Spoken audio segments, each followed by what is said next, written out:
fabulous Gold Coast Wing.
Welcome everybody to Eruption at Prophecy Bike Centre for an action-packed night of Muay Thai. 15 huge fights featuring your commentators, Pete the Surfaroo, Paul, organizer and owner, special guest, 10-time Muay Thai world champion John Wayne Parr.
get ready for knockout action. Here's Pete the Surfaroo. Hey guys, and welcome to Surfaroo Sports with another great one for you today. And we have got a big one here, Muay Thai fights. We've got about 15 fights up, and we've got some special guests out there. Shortly we'll let you know who they are. Now the fight here is a Prophecy Fight Centre, and it's called Future Prophecy 5 Muay Thai fights, and it's going to be a really big one. We've got lots of fights up, and our first special guest today on the show, and we've got Paul here from Prophecy Fight Club, and he's the guy who's organising this great big event. And how you going there, mate? Very well, thank you. How are you? Right next to you, we have got a very special celeb here, and his name, he's a 10-time world champ Muay Thai fighter, and he's on the Gold Coast, Mr. John Wayne Parr. Mate, how are you out there? Great to have you on the show. Mate. He's a very busy man. He's actually off to the States coming up in about a week's time, so good luck to him out there. We'll talk more about that as they come up onto the set. Now, the fights here, we've got our fighters down there ready to go, and they're warming up for the big fights here. Our crowds are in suspense. It is all happening here. Our Prophecy Fight Club is going to be a big one here today. Guys, don't go away. Grab whatever you need to. Sit down. We have got some great fights ahead, and we've got our special guests coming up here right now. We've got Paul from Prophecy Fight Club. Come on down, Paul. How are you, mate? Good, thank you. How are you, Pete? Good, mate. Come on down and grab a seat, mate. And also we have got our 10-time world champ Muay Thai fighter, Mr. John Wayne Parr. Big hand for him. Mate, how are you? Grab a seat, mate. Come on in close, guys. We'll go over to Mr. Paul over here from Prophecy Fight Club, mate. Now, it's going to be 15 great fights, mate. Can you tell us a bit about what's going on here today? Well, the Future Muay Thai series is a series based at the start of their career, so we're trying to build them up and develop their skills. But as you'll see from tonight's show, the boys are all from very, very good gyms from around southeast Queensland, and they'll showcase their talent, and you'll see some really, really good up-and-coming fighters of the future. Now, mate, your gym teaches a lot of Muay Thai fights, boxing. We've got a bit of variety in your club. Yeah, so we teach Muay Thai, boxing and MMA, but predominantly it's a Muay Thai gym, and as you see, this is a Muay Thai show, so yeah, it goes all right. Sounds good, mate. Now over to the man himself, Mr. John Wayne Parr, 10-time world champ, mate. A lot of belts, mate. Yeah, they get very dusty very fast. So you fight your heart out, your blood, sweat and tears, and then you put them on the shelf, and then you pull them down 6 months later and they're covered with cobwebs. So she's a funny old sport, what you do to get famous, but yeah, I'm very, very happy to accomplish my dream. Now, mate, a lot of people out there might not know, back in your younger days, you used to be a boxer, mate, and a Queensland Australian champ? Australian champion, yes. Yeah. My fight record was 13 pro boxing fights for 10 wins, 10 knockouts. And then the 3 losses that I did have were all over 12 rounds to Jeff Fennick fighters.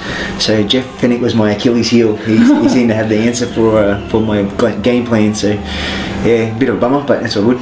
Now, mate, the boxing coming to Muay Thai, you reckon that helped a lot with winning these fights? Yeah, I was a Muay Thai fighter first, then I went to boxing, and then when I came back to Muay Thai, I incorporated my new boxing skills. Yep. And I hit a bit harder now.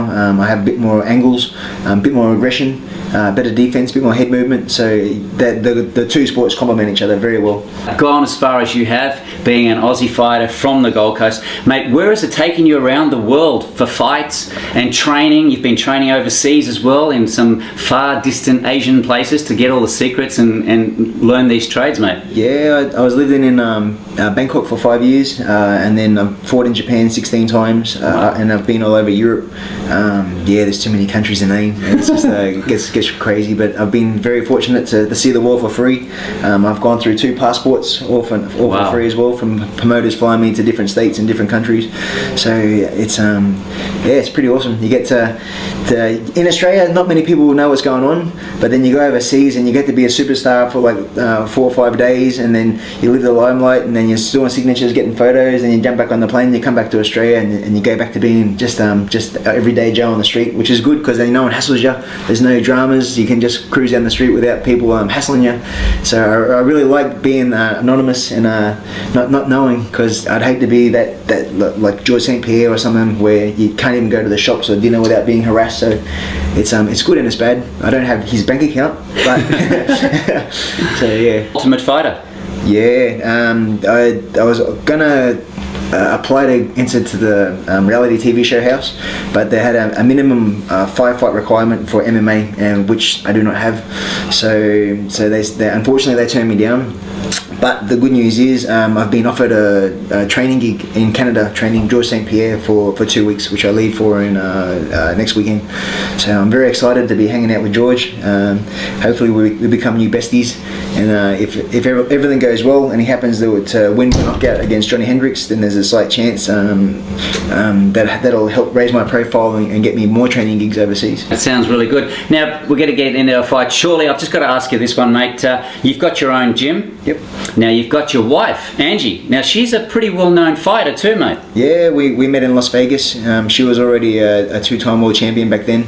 As soon as we met, there was sparks, and then after about 2 or 3 months, we're having our first baby. Wow. So ever since then, we've been married 11 years now. We've got 2 kids, and yeah, she's everything I'd want in a woman, because she understands what I do. At the same time, if I leave the gym, I can leave it in her hands, taking care of the business and the classes, and people will get a better workout from her than they do myself. So yeah, it's awesome.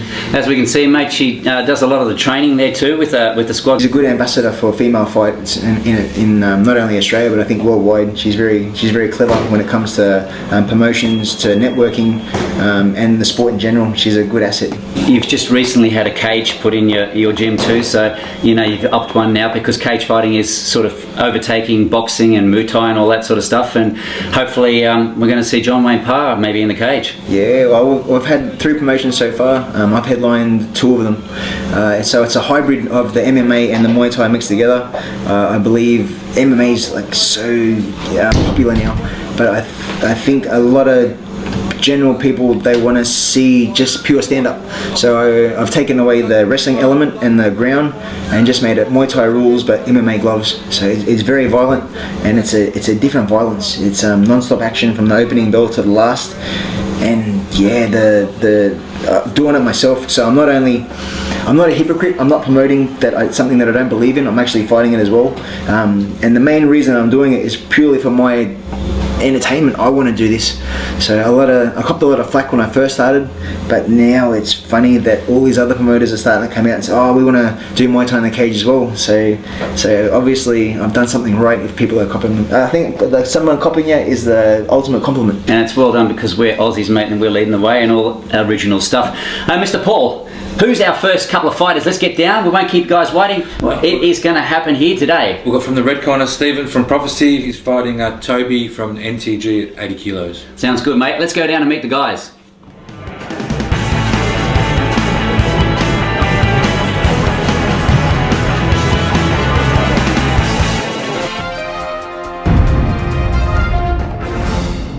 Yeah, name's Toby, 24, from Nuggets Gym.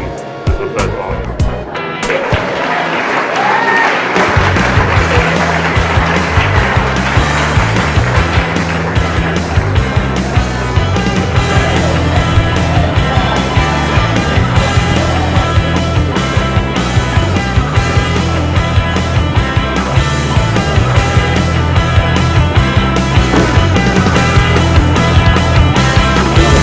My name's Stephen, I'm 29, I'm from Prophecy Gym, had 1 fight, 1 loss. His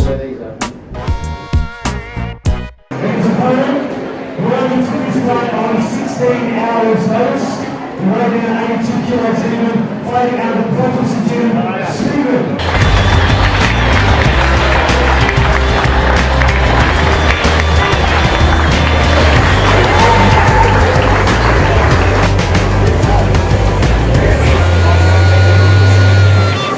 Now, John, just the rules again for Muay Thai. What are they like, just for our viewers out there that have never seen any Muay Thai fights? Because this is amateurs, I think there are only knees to the body. There's no knees to the head as such, because we're trying to look after the boys so they don't get turned off by the sport. They have the shin pads on for a little bit of protection, so they can dip their toes into the sport without sort of just getting a feel for it before they go to the bigger sort of shows where they go no shin pads and smaller gloves. So yeah, just more have maybe 3 or 4 of these sort of fights first, get some confidence, then get onto the big ones later on. Okay, guys, we're into round 1, Paul. Stephen from Prophecy in the red corner comes out with a nice left right there that stunned Toby, and Toby's in the blue shorts there from the NTG gym. Now you've got a couple of fighters in this one too, John. I believe we just have the one. This Steve's pretty aggressive. He's going very well. You want to make sure he doesn't gas himself out though too early. Steve's a bit of a surprise in this fight. He only took the fight just after the weigh-in yesterday when Toby's opponent weighed in way too heavy, so Steve stepped up and said he'll take the fight. So big props for Steve for taking this fight on very short notice. It's a good leg kick.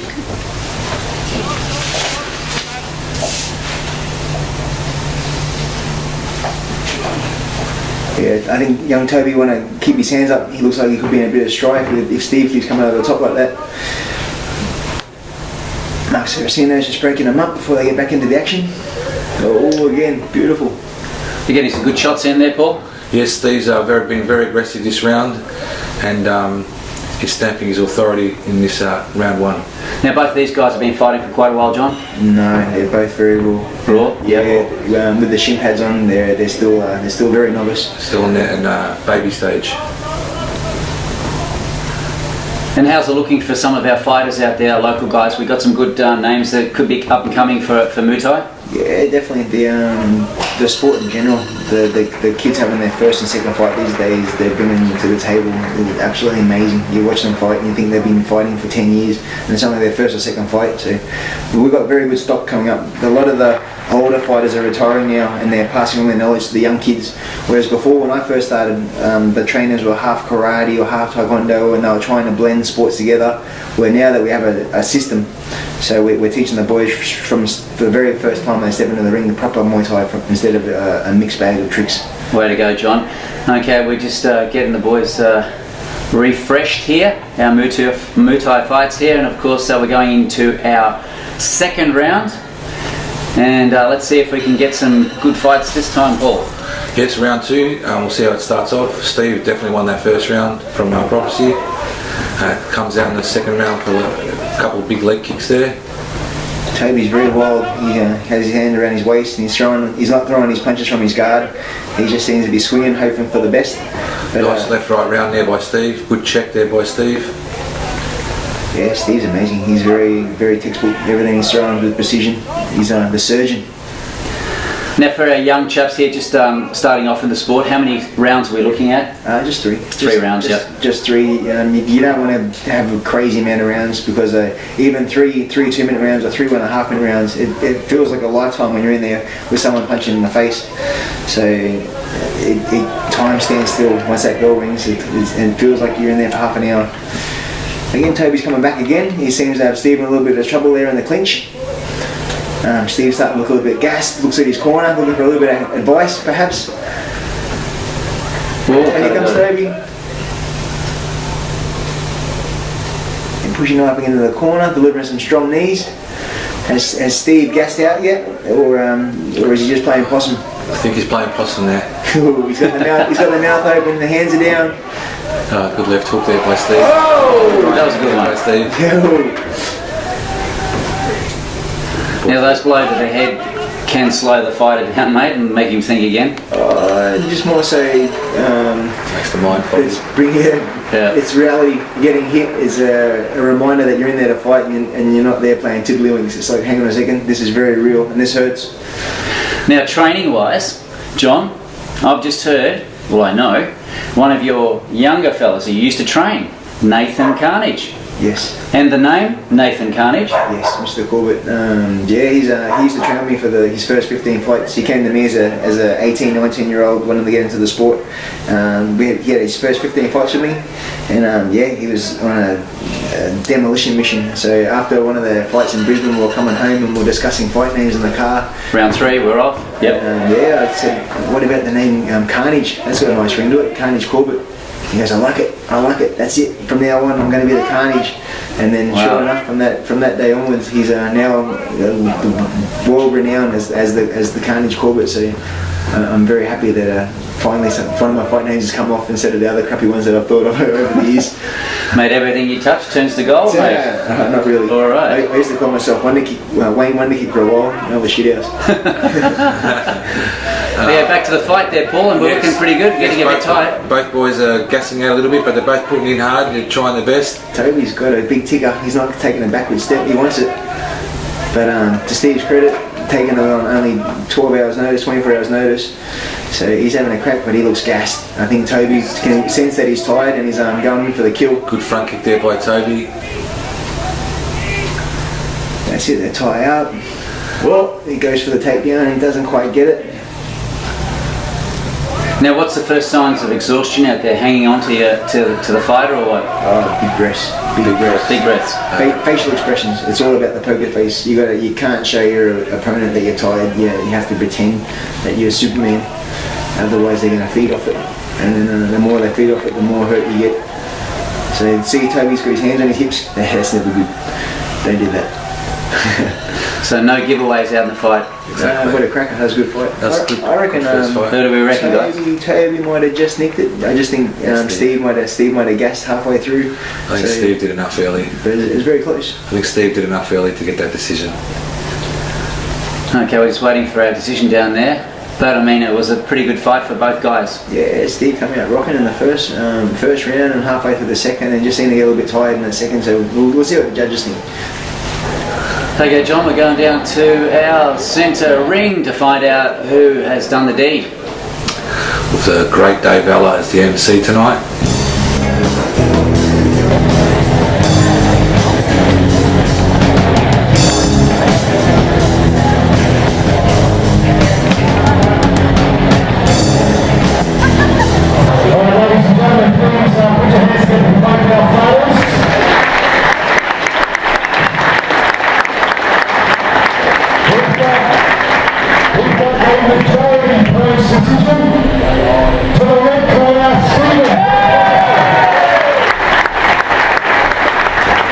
There you go.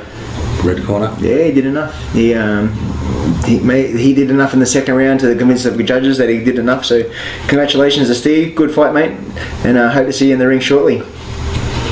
Good stuff. Now, I notice all the Muay Thai fighters, they always go like this. Now, what does that mean for people that don't know? It's a Thai sign of respect because the Buddhism, they don't shake hands. It's also a way of showing that you're a person in front of you. You don't have any weapons. That you're unarmed. Ah, okay. Good to know. Guys, let's go down and meet our next contestants. Got some juniors. He's very, very juniors. We've got young Cooper Robinson from the blue corner from Core Strength Fitness in Maroochydore. He's fighting up against Little Jack from Urban Fight Gym in Miami. My name's Cooper and I'm 9 years old and I'm from Core Strength Fitness. 5, 0, 10, 0, 3, 0.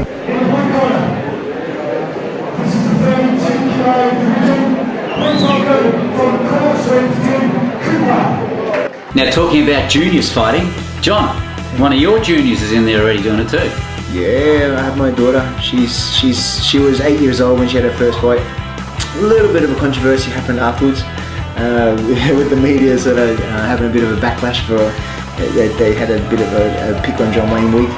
But she's had another fight since then. She's had 2 fights for 2 draws. She wants to fight again, but she's in a very low weight category, so it's hard for her to get matched. I'm 7 years old. Now, what's the youngest you've seen out there in the ring? I live in Thailand, so the youngest I've seen is 2 6-year-olds. They're 18 kilos. Gee. And unbelievable. They fought better than main events here in Australia. They fought better than men. It was unbelievable. I seen them warm up before the fight, and they were playing marbles. And it was time to get ready, and then they put their little shorts on, had massages, got onto the ring, and you swear they were men, little 6-packs. Wow. Countering, footwork, head movement, checking counters, and then the fight went the distance. One kid's awarded the win. Then once they finished, shorts are off, back to playing marbles again. Sensational. Beautiful. Unbelievable. And how do you find, like, when the fighters come over to fight us European, Westerners, are we stronger framed and we seem to beat them because we are stronger framed, or are they better, or how are they ranked? The Thais are probably the best. Back when I went in Thailand in '96, it was the golden era of Thai boxing. So it's different now. The Thai economy crashed, and a lot of the top fighters, they had to retire because they went from earning 200,000 baht a fight to 40,000-50,000 baht. So there was no incentive anymore to put 6-7 hours into the gym every day and for blood, sweat and tears with no reward. A lot of the good guys retired, and Muay Thai is just not the same as it was in Thailand back then. Okay guys, round one for the little ones. Let's go down and check it out. Hey, how good's the double jab? That was awesome. Double jab there by young Jack from Team Urban Fight Gym in the red corner.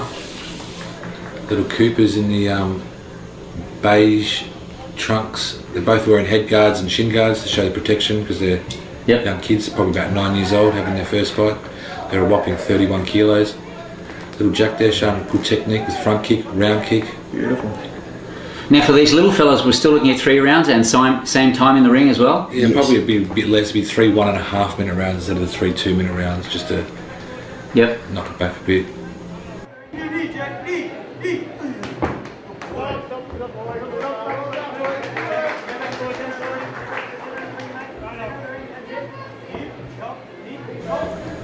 I really like Jack's aggression. He's landing a good leg kick there. He seems to have very, very good boxing skills. Nice jab, nice stiff jab. So Cooper's going to have to pick it up a little bit if he wants to score these points. He just can't sort of stand in front of Jack. Jack's got too many skills. Oh, again, nice counter left hook. Counter left hook, over the top. Good leg kick there by young Cooper. Again. Jack sees it coming, gets his check up. Oh, and they exchange hooks again. They're looking for the clinch. Referee Mark Saraceno breaks him up and they're back into it again. Oh, Cooper looks like he's he gets hit with another stiff jab and a leg kick. Now being little fellas like these, some of those punches might not look hard, but they are very hard and they can still do the same sort of knockout as the big fellas? No, I disagree there, Pete. No? Being that young and that little, they haven't got the power, they haven't hit testosterone yet. What do you think, John Wayne? You're experienced in that. It more so knocks their head back when there's no power on it whatsoever. Yeah. It's like getting hit with a pillow. Oh, okay. So you don't see anyone get knocked out with pillow fighting unless you really suck at pillow fighting. That's good to know. Got it. They haven't got muscles yet at that age. They're just trying to. Yep. It's the perfect age to get into the sport, I reckon. It's just like mini football. Look at little Toby, what's his name? Little Jack doing quite well here from Urban Fight Gym. Little Jack's great. He's definitely a prospect to look out for in the future. But yeah, just like rugby league and AFL, they start them very young, and just like Thai boxing, you have to develop your skills early. So by the time these guys hit their teenage years, they're going to be their skills are going to be fine-tuned, and get them onto the world scene as soon as you can. Oh, again, nice leg kick. Nice leg kick there, good check. Good kick. Yeah, good one there. Good leg kick there, unanswered by Jack. Now these little ones are very well focused, Focused in doing their job. Yeah, I think Cooper's getting a little bit intimidated now. He doesn't want to stand there, and it seems like those leg kicks are starting to take their toll as well. When Jack threw that leg kick before, I seen Cooper wince a little bit in pain. So and then he's got his feet standing close together. Their both feet are parallel, hands are down. So he's got to be a bit more aggressive. Looks a bit lost out there. Yeah. Adjusting his head guard now. Oh, Superman! Bit of a jump. Jack's got all the tools. Yeah, this sport. Good front kick. You can't just stand in front of someone with that sort of skills. You have to be aggressive. If you don't want to be hit, you got to attack. So standing there is a sign of being like a deer in the headlights. That was a good round, guys. Good round for young Jack from Urban Fight Gym there. He's dominating this one, and little Cooper is hanging in there. Now, when the guys are in the corner, usually they use those knee jabs. They're very important in Muay Thai fighting. Yes, there's two things. One, you're wrestling, and that's taking away your fitness, and then the knees as well. If you know how to knee properly, you're scoring on the ribs. Yeah, devastating. Oh, here we go. Round 3, we're off. Little Cooper comes out with a nice 1-2. gets Jack's attention. Obviously, he's had a talking to him between rounds, and they've told him you're down on points. You're going to need a big round if you want to get the win. So he's come out with a bit more aggression this time. Cooper definitely needs to win this round to be a chance in this fight. I think he's already down 2 rounds to nil. Now, do we have like Queensland, Australian champs in this division? No, they're a bit too young for that. Yeah, they're too young. Actually, in Melbourne and Sydney, the kids aren't allowed to compete at this young age. Okay. Whoa, that was a bit of a toss, judo toss. Yeah. So the boys would be learning, would they judo, jiu-jitsu, wrestling? Muay Thai. Just Muay Thai. Just, yep. Any of that help for them if they do learn? Yes. If they learn Muay Thai, they're good at Muay Thai. Yeah, okay, makes sense.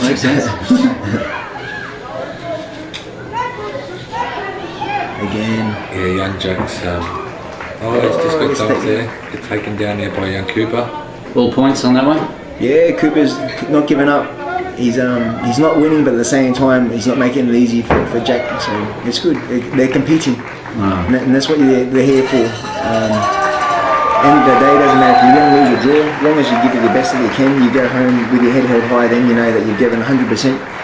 And you lay down at night, and if you know you get beat by the better man, then you can live on. But if you know that you've given up, you have that shadow over your head for the rest of your career. Now I noticed one big thing in all fights, they always clench gloves, mate. They're all friends after the fight. Yeah, for sure. It's all respect. Okay, guys, who do you reckon? Definitely blue corner. Definitely red corner. Little Jack from Urban Function. It's a bit too strong, a bit too schooled. Looks a bit bigger. The real winner is the crowd. Yes. There he goes. Another trophy. Beautiful. Goes on the mantle, eh? Good job. And big ticker there by little Cooper as well. He came out of the third round and did the first 2, which is surprising. After the first 2 rounds of getting beaten, the third round was the closest one. So Definitely the best round was the last round. Okay, what can you tell us about these 2 fighters? In the blue corner, we've got from Matrix Gym at Labrador, we've got Andrew, and he's fighting from the blue corner, Jesse Smith from Strikeforce Gym from Burleigh Heads. So both very, very good gyms with their young boys that put in for the ring for the first time. They're both having their first fight tonight.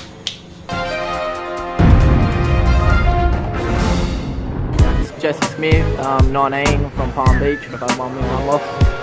Hey John, now walking from the room out to the ring, what goes through your mind?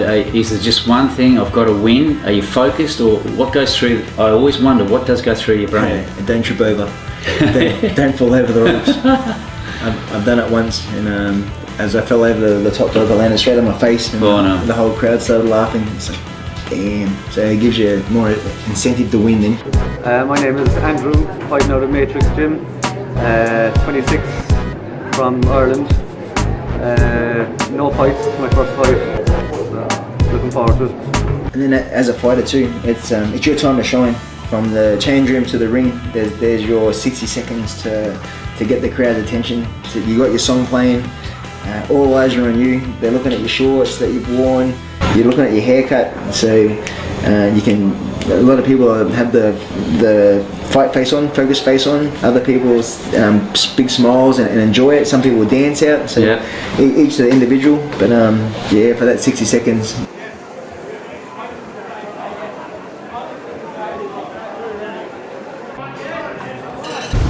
Round 1, we start action with young Jesse. He's only 16 years old, having his first fight against Andrew from Matrix Gym. Oh, geez, they're going for it. Yeah, Jesse's coming up with the silver shorts, throwing some good combinations with leg kicks. Very fast. Yeah, Jesse's got the reach advantage as well, so he's got a good punches and a long front kick to keeping his opponent away. He's got the right Muay Thai body. Boys in for grapple. Referee Mark Saraceno breaks them up. Oh, beautiful straight right. From Andrew. In the grapple knee. Not much happening. Saraceno breaks him up again. Oh, he might have caught one a little bit south. And again, Andrew's coming out aggressive, but he runs onto some shots by Jesse. Nice knee, nice knee. They're exchanging. Big crowd, Paul. You must be pretty happy with the turnout. Yes, very happy with all the future shows that we've done at Prophecy. The crowds have always been at capacity. Good knee there by Andrew and good knee there by Jesse. And our refs are all local guys? Yeah, they're all professional fighters who are currently fighting at Barnes Saraceno. He's had good 40 odd fights, so he's got a lot of experience.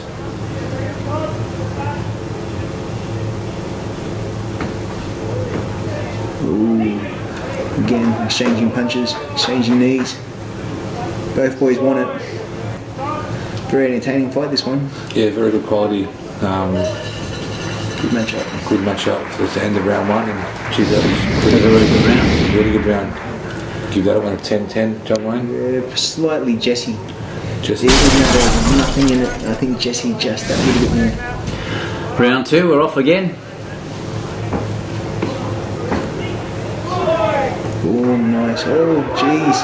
Flush on the jaw. Gets 4 punches in a row, 4 right hands in a row by Andrew. Great boxing skills.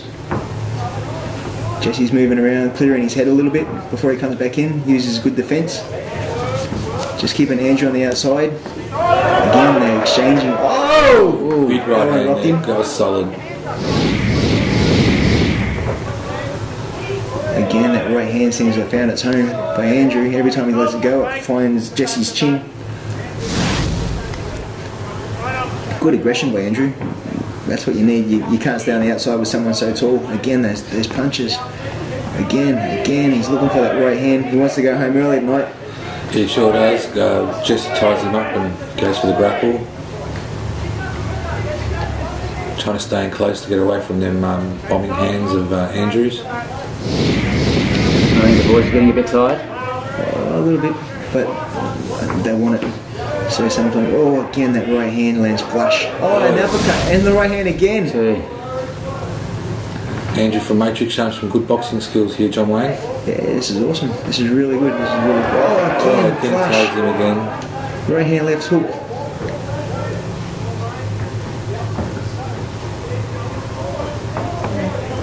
Poor Jesse has no answers for the onslaught.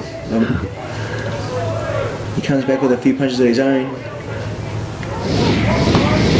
But like I said, John, no signs of showing your weakness, because if you do, then they're going to prey on it. Yeah, that's it. Oh, nice uppercut, nice straight right again, and an uppercut, and an uppercut, and an uppercut. Oh, 4 in a row. Good round, good stuff by both fighters. Seen a great fighter do at least 4 uppercuts in a row. I think it was against Bruce McPhee, wasn't it, John Wayne? Possibly, I believe it. So yeah. Yes, I remember that. You had him wobbled and jumped on him and threw about 5 or 6 uppercuts in a row. It's One for the highlight reel, that one. Yes, definitely. Last round. Here we go. Last round between Andrew from Matrix in the black shorts and Jesse from Strikeforce in the silver shorts. So worst case scenario, it's 1 round each. So our 3rd and final round. So whoever wins this one could get. There goes the uppercuts again, Andrew.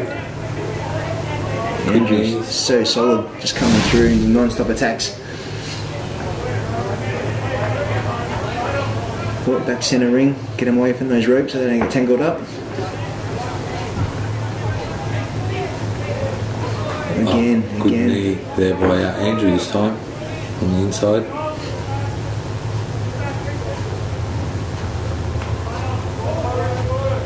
There's not much Jesse can do now to keep Andrew away from him. He's starting to get the better of the clinch too. Before that was Jesse's world, but now good uppercut. Andrew's starting to. Oh, here he comes. Jesse's starting to make the way back with the knees. Now the knees score more. To the people out there that don't know this, the knees do score more than a punch does and than a kick does. The knees are scoring weapon. You basically go, a punch is 1 point, a kick is 2 points, but a knee is 3 points. Stop! Step back! Step back! Now sometimes we see the flying leaps, where they do a 360 and kick to the head. Now, is that counted as a top point? Then it just gets by as a kick. Yeah, Yep. just as a kick itself. You're very hard manoeuvre to land, so you don't really see that much of them anymore in Muay Thai. It's like a dying thing, the spinny kicks. Lots of Moroccans do them, but not many Australians. The Moroccans have that taekwondo pedigree. The third round, and very, very close fight. But I think slightly to the red corner there, Andrew. What do you think, John Wayne? Definitely. I think those last 2 rounds, he just brought it home. But big effort to young Jesse there from Strikeforce Gym. I think he's only 16 years old, fighting probably a 20-year-old Andrew there. So big ups to him for taking that fight.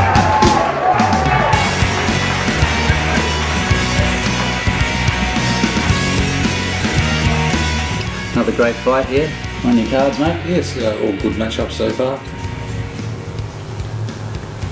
When you're matching guys with similar experiences from good gyms, you always get good fights.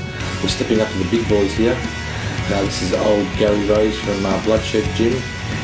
Gary's coming out of the blue corner. He's of a more mature age, wanting to have his first fight. So we'll see how he goes. And he's fighting a young heavyweight from Hitman Gym called Dan. Yeah, Gary Rose. I'm 43 this year, still young. I'm from Bloodshed, Muay Thai.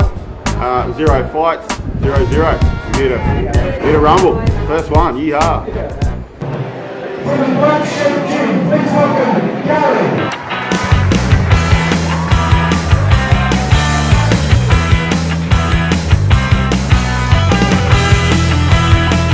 No age limit, really, John, for getting in the ring and fighting? No, not really. As long as they pass the medical to make sure that they're physically fit and they don't, they're not too brittle. So if they check a kick that their legs don't break. But if you got the passion and you got the will to do it, there's no reason why you can't step into the ring and have a fight. We've had one of our students, Tabitha. She was 44 when she had her last fight. She had her first fight at 41. Gee. And then her kids both had fights. And she wanted to show them that she could do it also. And then she fought a girl half her age, and she won. Gee. So she was absolute inspiration to the whole gym. And then 3-4 years later, she only just had a second one, and then she got a draw. So yeah, age is not a limit at all. She was even though they had half the card was 20-year-olds, she stole the show. She was amazing. Hey guys, my name's Dan, Special D. I'm 24 years old, fighting out at Hitman, fighting at Coomera, and this is my first fight. That's amazing, like to think, you see all the fighters, a lot of them are young, and you think if they hit 30, 40, that's already getting out of the range. But as you said, if you've got that focus there, you can go longer. Yeah, that's it.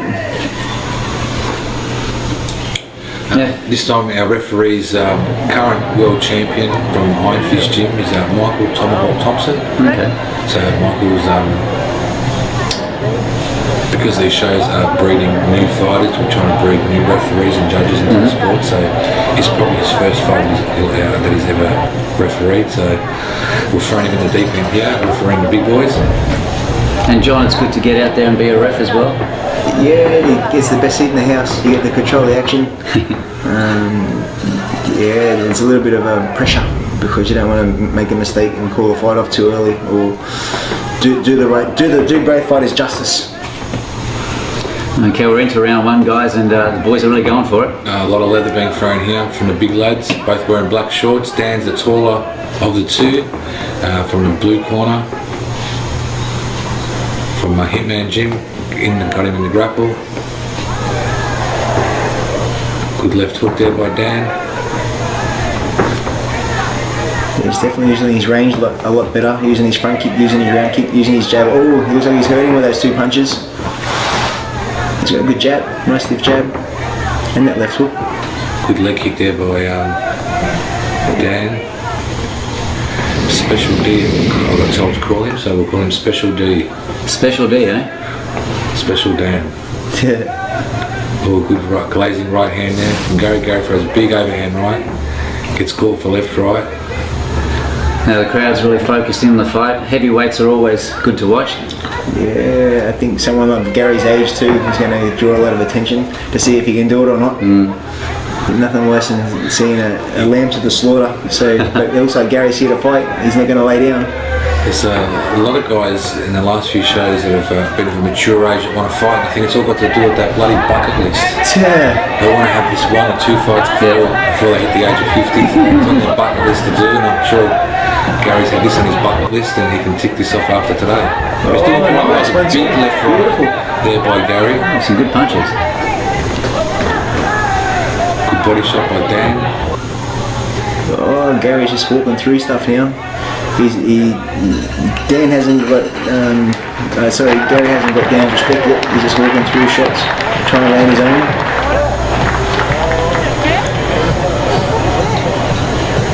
Oh, a nice good first round. End of the first round, probably go slightly to blue corner there for the first round, to young Dan. But that was a big effort by Gary. His first fight. John, I was going to ask you another thing too. When you go in the corner, you see some guys standing, some sitting, and some say standing is good because you're sort of in that fighting mode, and when you sit down, you relax too much. Is that right? Each their own. I like to sit down. Round 2. But a lot of guys like to stand as well because they like to keep the blood pumping through the body. Where I'm very lazy. The first thing I want is that chair. Give me my chair. Give me my chair. Give me my water. There's big shots here. Opening second round. Yeah.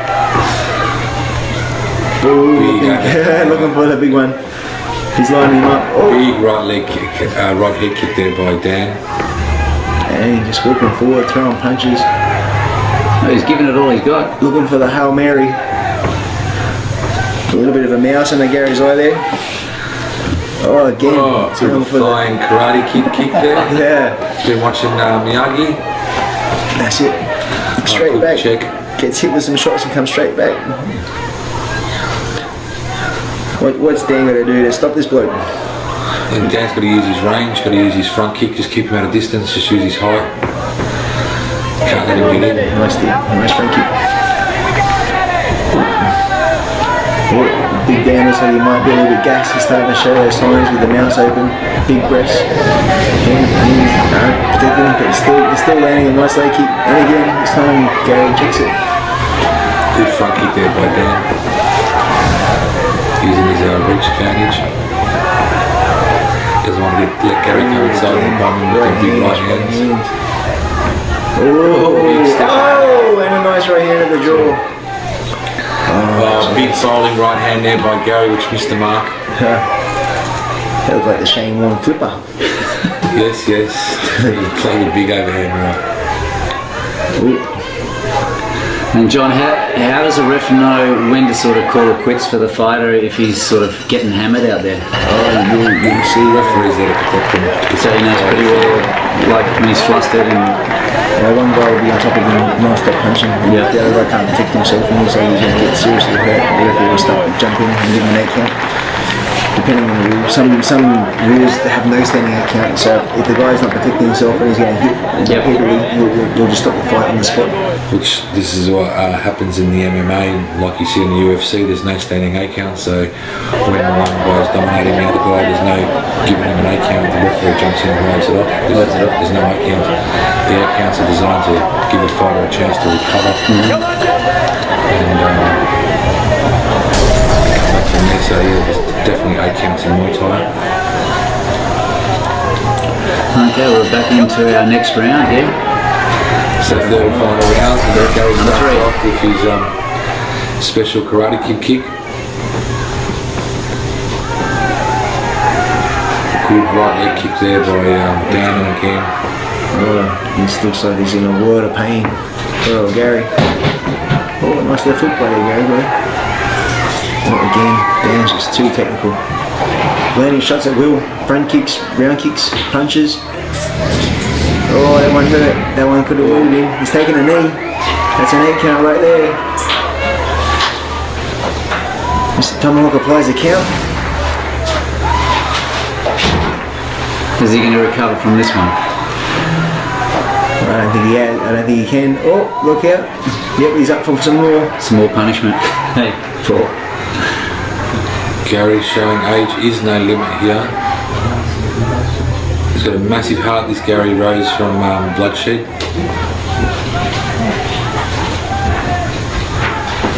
That's it, we're not quite sure if he's got his breath back yet. He could be playing possum, waiting to recover before he unleashes with some big shots. But Dan smelt blood, he knows that he's hurting now, so he's going to go and try and get going for the kill. He likes his kicks, the old Dan. Yeah, he's doing good. That's what you have to do against a shorter opponent. Keep them at range, you don't want them stepping in and landing. Ooh, nice 1-2 again there by Dan.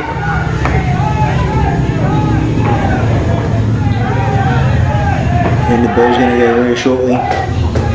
Can he hold out for the end of the round? Ooh, nice. Gary's done a top job here by taking all his punishment and still continuing on. Oh, nice jab. Dan's really starting to pick him apart with John Wayne with the technique. Yeah, he seems to have his measure. And that's the end of the fight. Well done there, guys. Definitely a big decision to the blue corner there. I think you'll be happy, old Dan, with that fight. Got massive effort for Gary there in the red corner there. That was a big effort for his first fight at a mature age. And he showed a lot of heart. And the crowd, mate, they're all barracking for him too. Yes, I'm sure we brought half that crowd with him.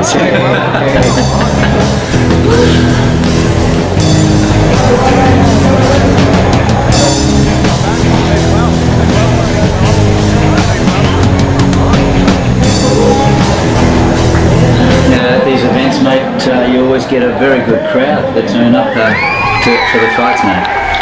Yes, and we don't advertise a lot. It's mainly through the fighters and the gyms that are involved in the show. Doing their first fight, second fight, all the cousins and friends and people that actually aren't their friends that want to come watch a fight to see if they want to lose and that. So it's good, mate.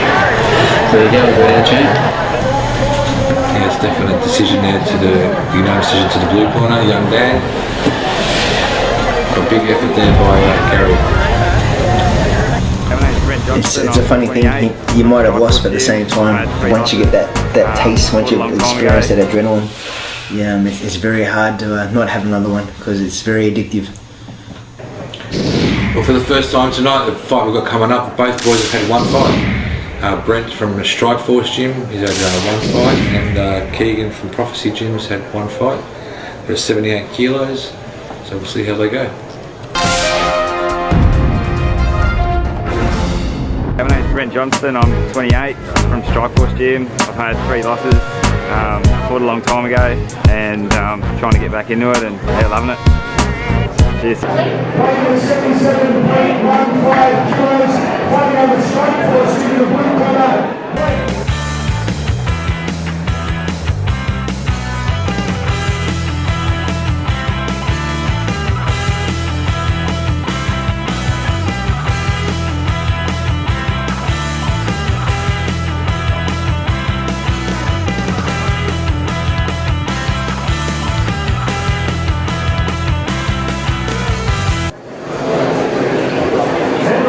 My name's Keegan, I'm 24 years old, I'm from Auckland, New Zealand. I've had one fight, one win and no losses. That's 78.6 kilos fighting out of the Prophecy Gym, Keegan.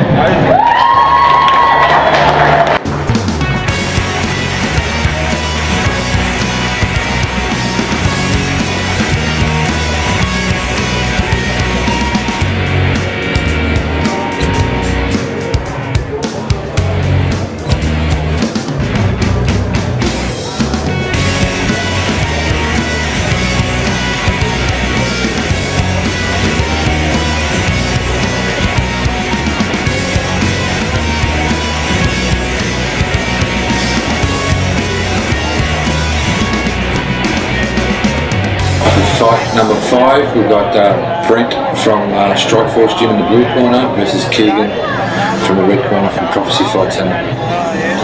His fights at 78 kilos, both boys have had one fight each. both boys had a win each. So the O's got to go. So it's going to be a good fight, this one. The O's got to go on one of them, so... We'll take the shin pads off.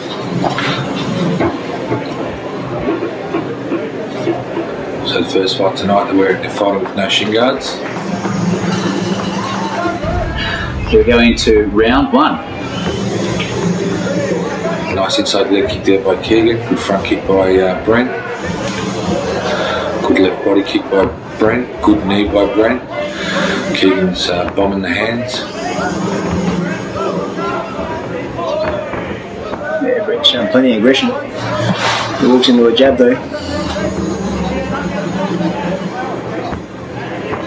Another jab, another straight to the body and left hook. Nice body kick there by Brent again. Good uppercut there by Keegan.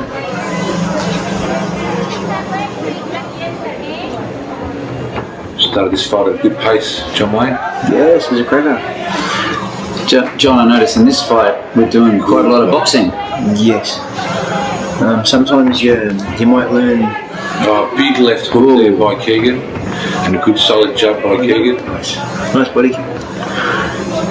Yeah, you might learn 20 different combinations in the gym, but then get onto the ring and then you just have the blinkers on and you'll be stuck with 2 or 3 different techniques that you'll just keep doing repeatedly until you get to a more experience and then you see different things. But when you're first starting out, yeah, it's you get tunnel vision.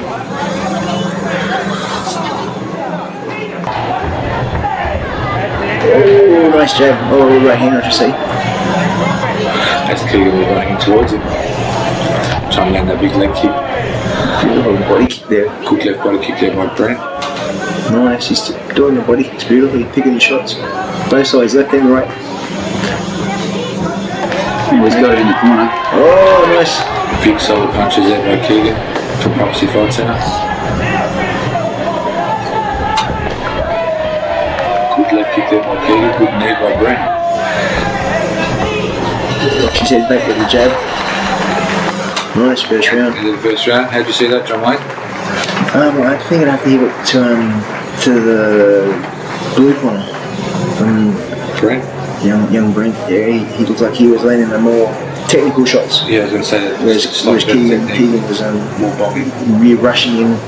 He was landing, but I don't think it was as effective or as high scoring.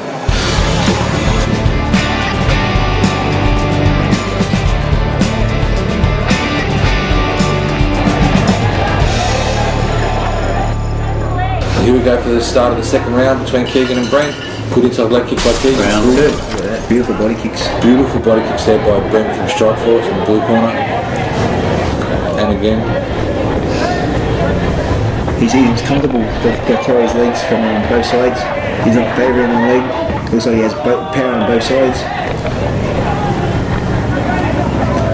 And the body kicks are high scorers as well. Leg kicks don't score so much in Thailand. It takes more effort to land a good body shot. Good left right round there by Keegan. Good inside leg kick there by Keegs. Yeah, again, Brent's just attacking. Keegan's got to start checking those kicks. They're going to start taking their toll soon. Oh, nice knee. Beautiful. Nicely timed. Now, lots of those kicks to the body can get a fighter down. Oh, you get winded by a good body kick. And broken ribs. Yeah, they slow you up very fast because as you go to punch, it stops your momentum moving forward and it hurts. And then you have the second doubt yourself every time you let a punch go and you get kicked to the belly. You got to readjust and think, well, how am I going to come in without getting caught? Yeah, I think Brent's clearly winning this round as well as the first. Oh, he's going to take him down, but is that points to him for that? It's takedown. It's points, but it's not enough to win the round, I don't think. Yeah. Oh, again, nice. That was better takedown. They had more technique behind it than the other one. The other one was a bit more rushed.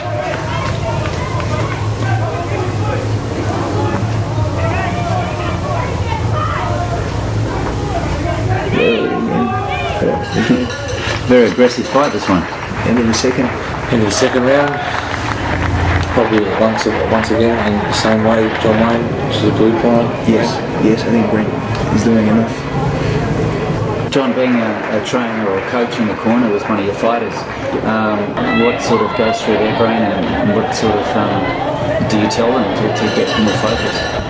You just got to round 3, watch the fight, and then try and dissect it, see what they can improve on to land more effectively. Keegan's Again, the hand's beautiful, nice. better round this round for Keegan. Yeah, he started much stronger.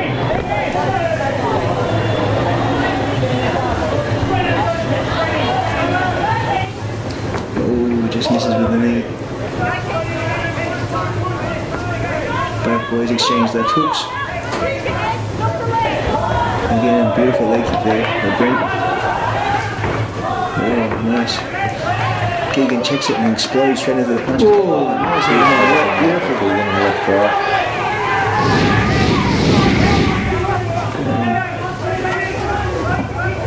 Yep, again. Keegan's not checking, they're just landing flush. Again, Keegan lands a nice takedown. It takes so much energy to pull yourself off the canvas like that. It's a big score, but also it's good to show that you're dominant. If you're the stronger fighter too, if you can stay standing and take your opponent down, it shows the crowd. Oh, nice combination. Oh, again, beautiful takedown. That must be the 6th or 7th takedown in the last 2 rounds. It would be tiring him out, getting back up onto his feet. Again, another overhand right.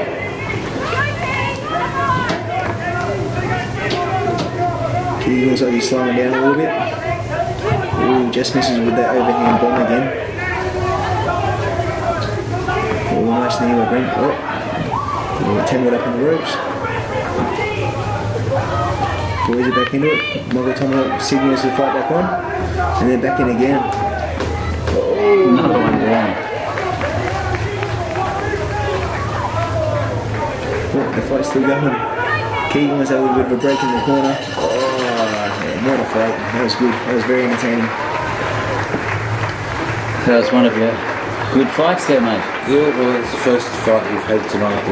They've both had a bit of experience. This was their second fight each, and they both showed a good technique, especially young Brent here from Surfaroo Sports in the blue corner. I think we win that 2 rounds to 1, don't we? Yes, I think Keegan was really good that third round. A lot more better than the first 2. Brent did really good. I like his body kicks. His body kicks were all time and good power. Both legs. And do you reckon our judges got it very hard, or they got it pretty well easy on this one? I don't see if that goes the right way. Yeah. We think it's a blue corner points decision, so go down to the ring and check it out and see what Dave's got to say.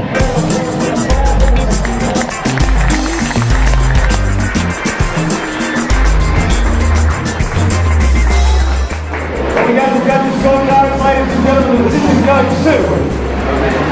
The blue corner, Brent. Yep, and the judges got it right. Well done. That was a good fight. That was very entertaining.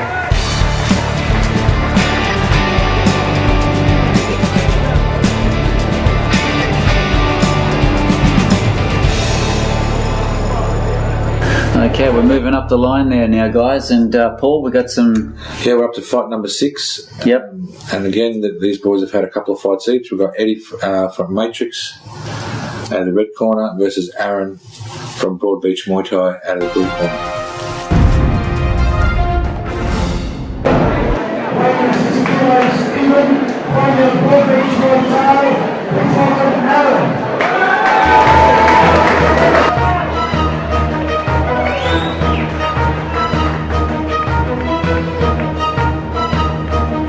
Yeah, it's a bit of a tradition for the boys to go over the top rope when on the day of the fight, as a show dominance, the crowds are not intimidated. In Muay Thai in Thailand, going under the ropes wearing a mongkon is considered bad luck. Okay. Yeah, you want to keep the mongkon up high at all Eddie, costs. I'm from Matrix Gym, 31 this year, had 1 fight, 1 win. That's it. At 62.9 kilos weight out of Matrix Gym, please welcome Eddie.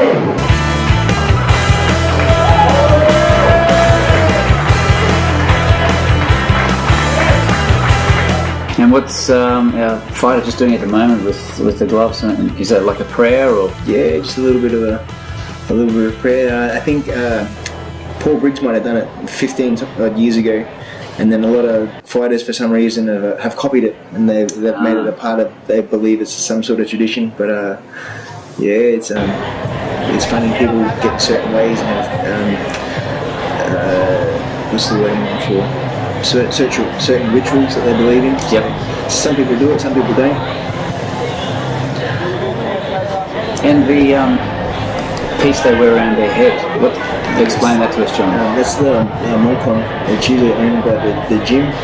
Some fighters own their own, and you want to try and get that blessed by monks to give you inner strength. Round one.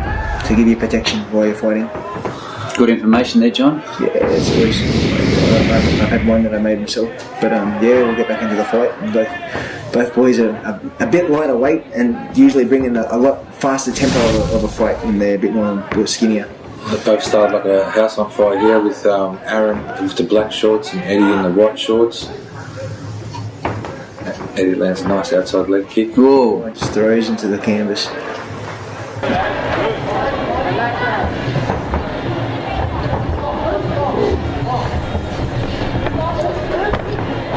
That's it, they're exchanging in the corner.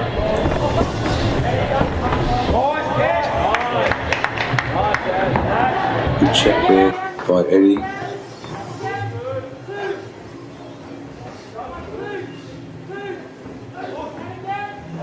Oh, they trade punches again. Oh, nice little flurry of punches there. By Aaron from Broad Beach Muay Thai.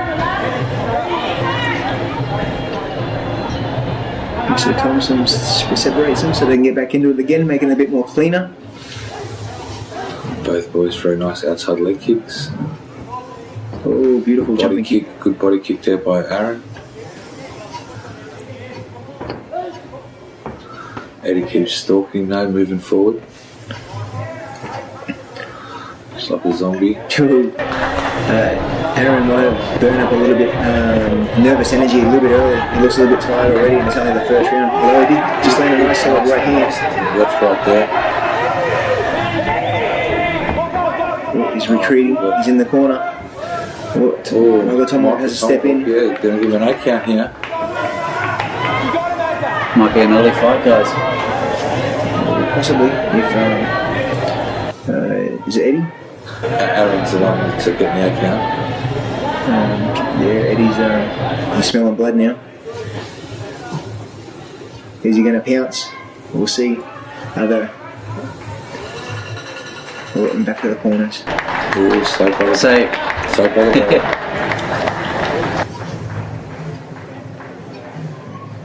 Now looking at the boys in the corner, we can sort of see if there's fatigue set in already in the fighters. Yeah, Aaron looks like he's sort of doubting himself a little bit. He started so fast, and sometimes that can be detrimental because you burn a lot of nervous energy, and then later rounds you got nothing left in the tank. Round 2, forget to breathe. Yeah. Eddie backing Aaron up into a corner here. Aaron fights out of it very well. Good front kick. Cops an outside leg kick and another. Eddie's the Terminator. No backward step, no intimidation. Just there to do a job. There to hurt someone. Delivers 3 or 4 flush leg kicks in a row. Cut. Body. 3 good solid left knees there. How many of these 8 counts do they get before they get... You're allowed 3 in 1 round. So by the 3rd one, the fight's called off.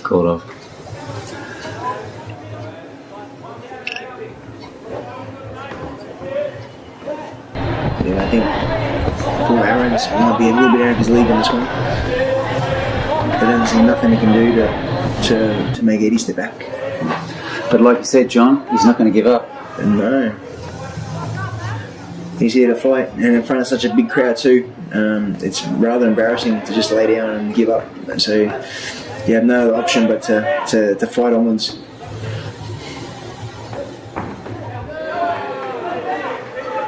Oh, looks hurt. That could be the end.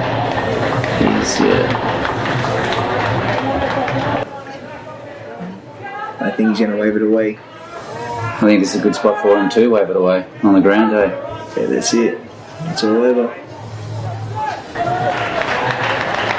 Michael Thompson signals to the crowd and the referee, to the judges. Tom Hurt's first stoppage as a referee. Now we've got a regular doctor on site there too, Paul. There's the head doctor right there. Yep. Dr. Schumann from Chevron Renaissance Medical Centre. Okay. At Surface. There she's got her own practice and she's an avid fan. And she said every fight show you'll see a doctor or a couple of St John's ambulance attending. Definitely we need because you never know what goes down. Just for protection of the fighters. Okay, let's go down the ring and see our verdict. Mr. Dave, our commentator. TKO win to the man. Eddie from Matrix Gym, so good win for Matrix.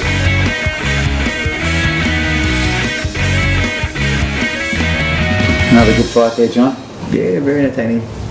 Eddie came to win. He wasn't intimidated whatsoever. He got hit with a few flush shots, but he walked through them all. Kept his composure and got the W. So I'd say that he celebrations at his house tonight. Yeah. He looks a happy man. He looks fit. Rip days. Now we've got coming up next, Paul, for our next fight. We've got a very good gym in Iron Fist. They've got a young boy called Jared Monsoon they've got a very big opinion of. Yep. And Jared's at 59 kilos, having his second fight. He's fighting a boy from my gym called Danny, who's having his first Muay Thai fight.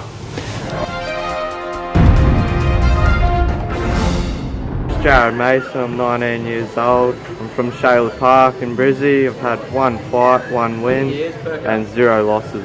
Dave Bella announces the fight.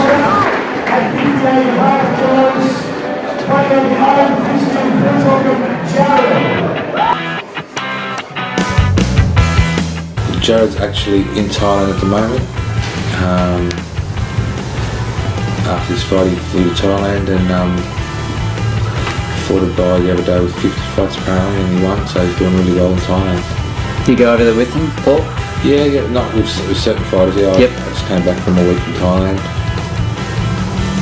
Visited far up north of Thailand. It was a place called Chiang Mai. I'm Danny Monda. I'm 24 years old, fighting out of Prophecy. Had 1 fight in MMA and 1 loss.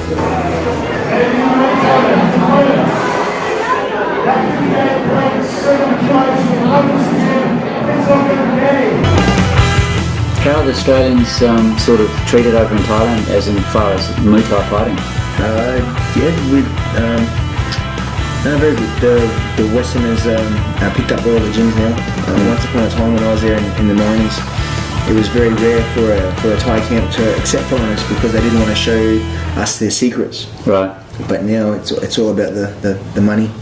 So they welcome us with open arms and the BSB and account number details. Yeah. Okay, we're into our first round here, guys. Number 1. Yeah, we've got Danny from Prophecy in the white shorts with the red pipings against Jared in the black shorts from the blue corner from Iron Fist Gym. Good knees there by Danny in close. Good leg kicks by Jared, well checked by Danny. Nice. Danny looks like he has the clinching skills. And Jared looks like he wants to come out hard with the hands. Just copped the one a little bit down south. He's allowed 5-minute break to let everything go back down to normal. It's a pretty sensitive area. Even with the box on and you get hit hard enough, it definitely gets your attention and takes the wind away. So unfortunately these things happen when it comes to combat sports. Good leg kick there by young Jared. Oh, nice right. Good step up knee by Danny.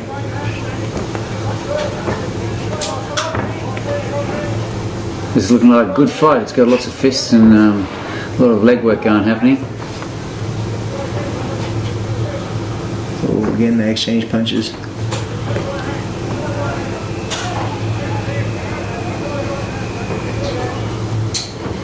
Yeah, Danny's definitely the stronger in the clinch.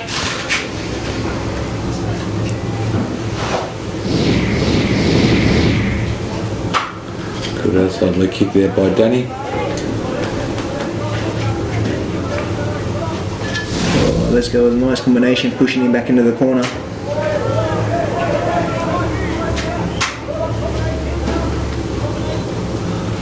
We've noticed we've got a new referee for this fight.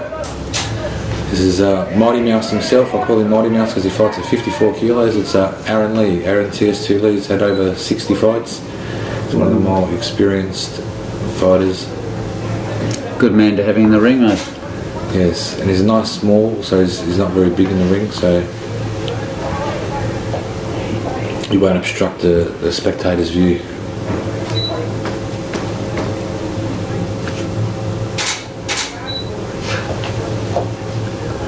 Good combination, good right hand, overhand right. And the end of the first round, how'd you see that, John Wayne? I believe Danny. I thought he was in trouble a little bit early, but he seemed to keep his composure and he weathered the storm and he come back nice that three quarters of the round. Nice technique. Good knees.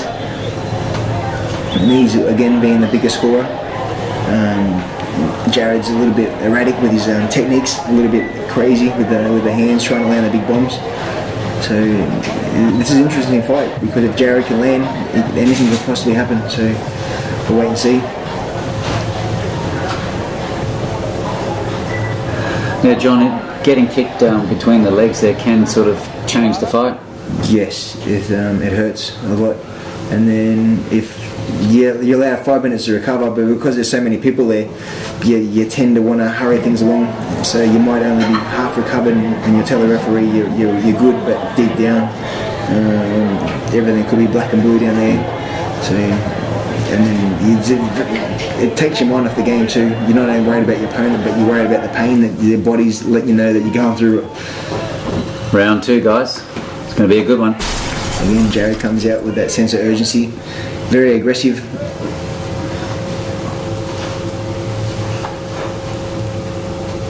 Danny's playing the game. He's letting Jared walk on the shots.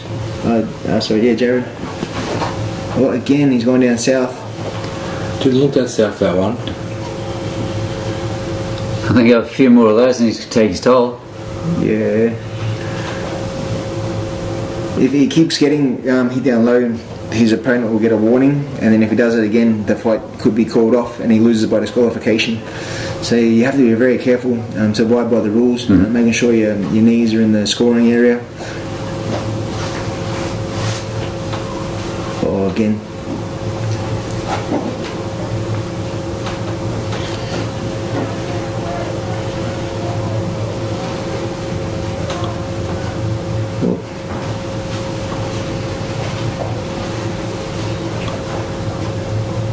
That's it, Danny's waiting, he's doing a good job of letting Jared walk onto his shots. Nice, beautiful switch left kick then. Again, a nice knee to the belly.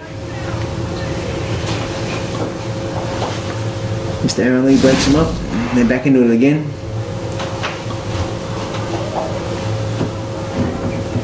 Oh, again, nice body kicks.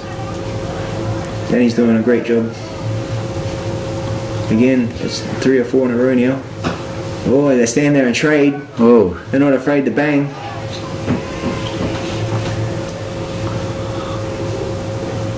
Yeah, Danny's doing great. He's picking his shots perfectly. And he gets the takedown. He's dominating the second round here. Goes downstairs for a body punch. Jared locks on, trying to land the knees of his own, but he can't seem to get any off.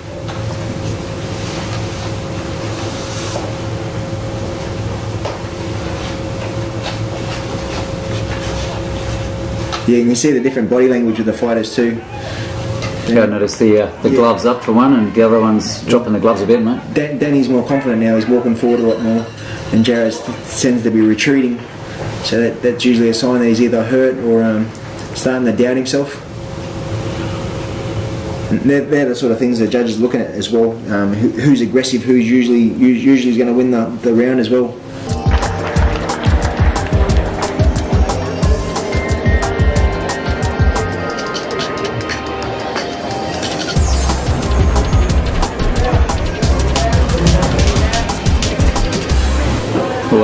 crowd, Paul? Yeah, mate, the crowd's very excited. So this is a really good matchup between Danny from Prophecy in the red corner versus Jared from Iron Fist in the blue corner. Let's start the third round, swinging. Number 3. Yeah, little Jared's going to need something special here if he wants to get the win. It's all been Danny so far. First round it was close, and then Danny dominated the second. So I think he's worked out Jared's style by now. He just knows he's launching in with big punches. He's negating them with good body kicks and the clinching. Again, see nicely timed knee to the belly then as he came through.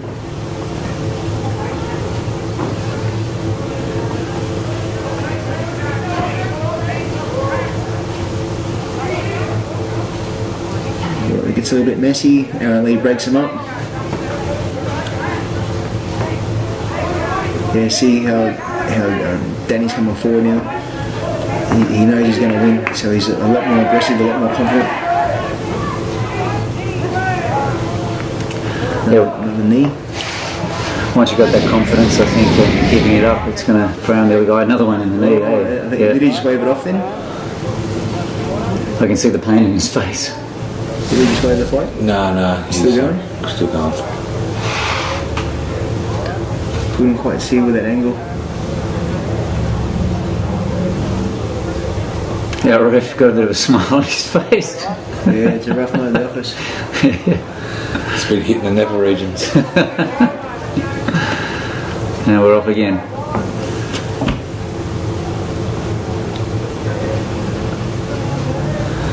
Boys grapple up.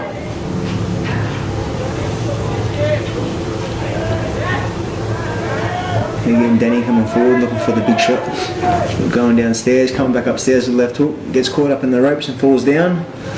Both boys will be separated. Can Jared pull out something special out of the bag? He's going to need that one big shot to try and score at least a knockdown to try and get a 10-8 round to even things up. Otherwise, it's going to be all Danny.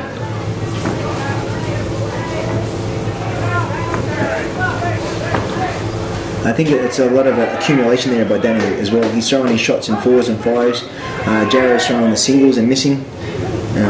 So yeah, just purely on Danny's work rate, he's a lot more busier, and that's what the judges are looking for. Who's more aggressive? Who's walking forward? Who's landing the more shots? And the better technique. Better technique as well. He'll be happy with that fight. I think he's got the big smile on his face. Yeah, I think Danny did very well there. For his first fight in Muay Thai, fighting a boy that's had one fight, one win, I think he stepped up there and he's got a bit of talent.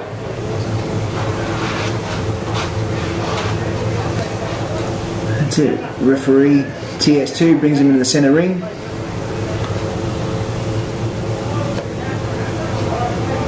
Let's see what Dave's got to say.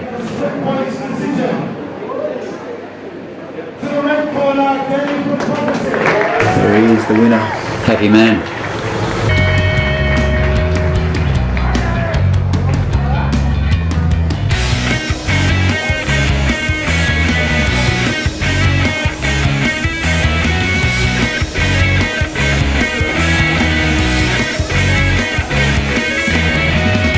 Okay, now we've got exhibition fight coming up next, Mr. Paul. Yes, two young 14-year-olds that we couldn't agree the weights on.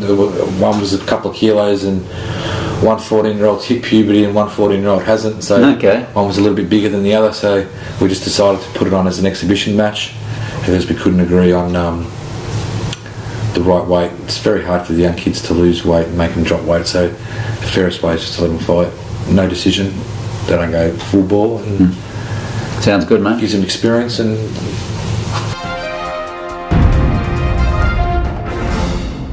My name's Mitchell, my age is 11 and I'm from Core Strength Fitness, not 000, no 5. Thanks. Let's go down to the ring and join Dave and check out our exhibition fighters.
22 years old, fighting out of Urban Fight Gym on the Gold Coast. It's my first fight. That's 73.5 kilos at the Urban Fight Gym, Cameron.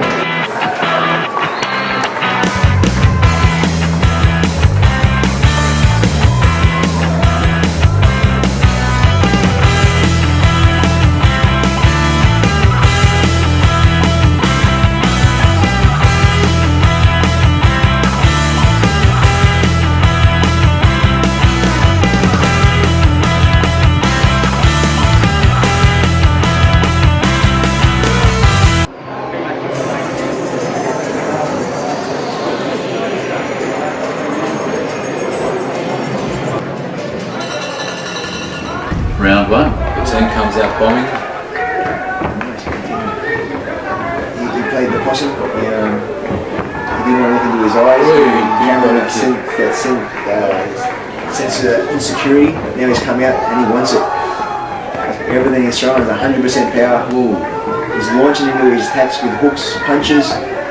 Look at him go, chasing him across the ring. Good power, body shots, head shots. Going down low, back to the hands. Cameron has no answer so far, he's just covering up in the ball.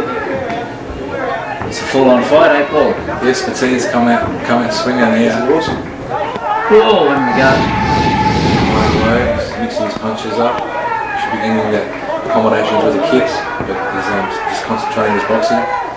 Cameron now goes around the neck for a grapple. Martinez has a big breath, and then I'm sure he's going to go straight back in there again. Oh, nice left hook. Awesome stuff, up and down, upstairs, downstairs, to the belly, back up to the head, another straight left lands. Technically not beautiful, but at the same time effective. His aggression is pushing Cameron backwards. Cameron's taking some big breaths. Oh, they exchange left hooks again. Goes for the front kick there. Nice round kick there by Cameron. Cameron seems the taller, more lengthier fighter, but he doesn't seem to be able to keep Martin off. If you don't throw attacks and just stand there, you're a sitting duck. Martin's just coming forward. There's nothing that's going to stop him. What's best for him at the moment, being sort of getting done by the other opponent, to stand more side on, so thinner, so you can't getting closer for the grapple, then he can't. No one fight with his bombing. Can't stay out of range. If he stays out of that 2 metre range, the team's always going to catch him with their punches. Needs to get in close. Oh, again, nice jab. Beautiful round. Great round there from the team. Now, John, you said before to come out straight in the ring and just give it all you got, and then you run out of juice. I think this guy's doing it, but what do you reckon? Yeah, I think he's doing an amazing job. Pure aggression. Aggression wins fights. Aggression leads to intimidation, which leads to winning.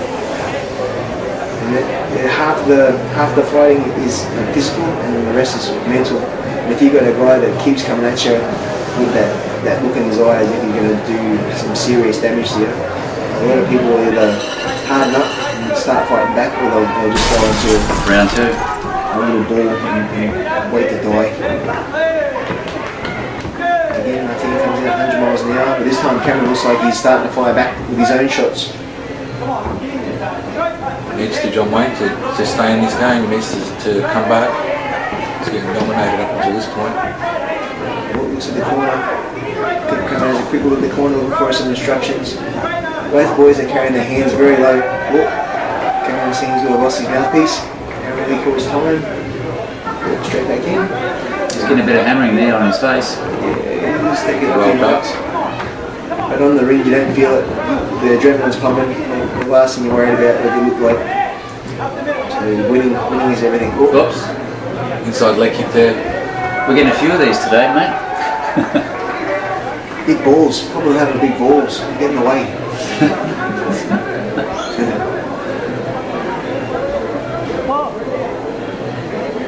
He's taking a few deep breaths. While one person's in agony, it's a good chance for the other person to deliver the blow. Oh, straight right down the centre as he was going down. That one would have hurt. Team again, the aggression leaders fire it up. He runs forward, trying to land more attacks. Cameron's starting to bounce around now. Got a bit more of a spring in his step. for the inside thigh.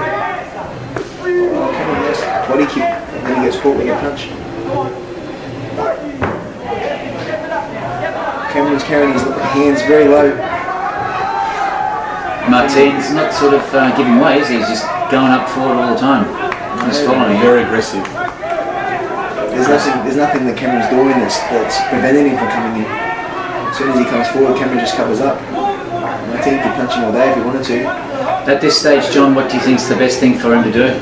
Who's that? Cameron? Yes. Something. Something. Throw techniques. You gotta be aggressive. You gotta come forward.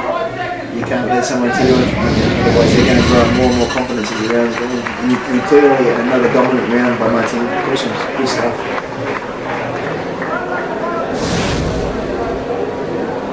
Got that 60 seconds to recover in between rounds. Big breaths while he takes in Chris's instructions.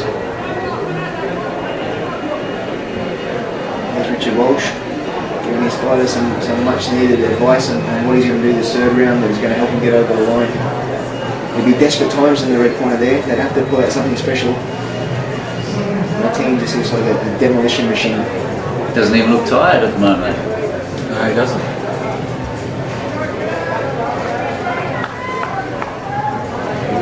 What can Cameron do? Third and final round. Cameron comes straight. Richard Walsh must have told him, mate, you're down, you need this round, you have to just keep throwing. Again, Martin goes downstairs low.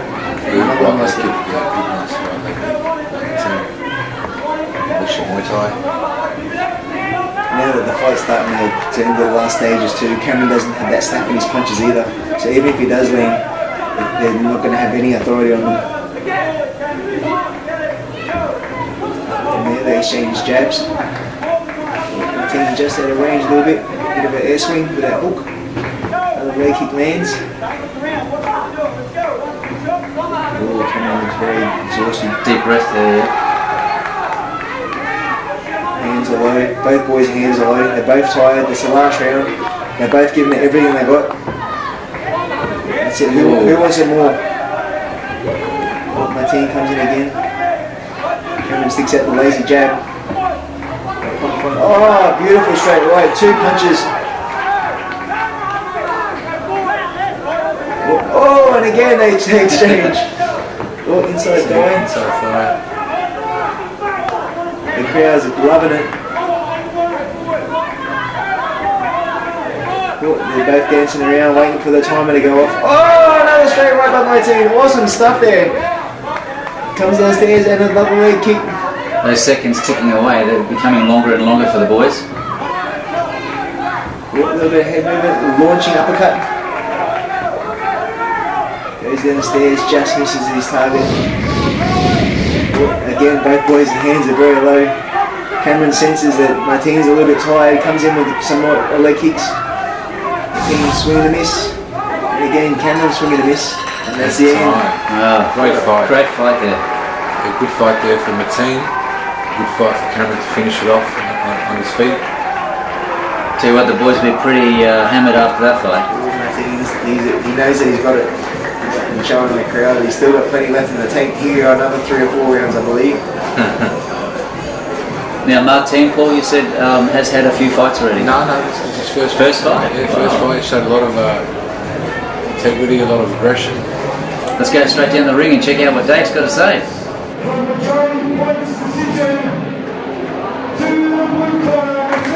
Well done. He's a happy man. He doesn't look like he's a spring chicken either, so to come out at that age and have your first fight, well done. Yeah, he's in his mid-30s. He showed great skills. Way to go. He gets the winner's trophy, gives it a kiss. Hey, he's loving it. Life's good.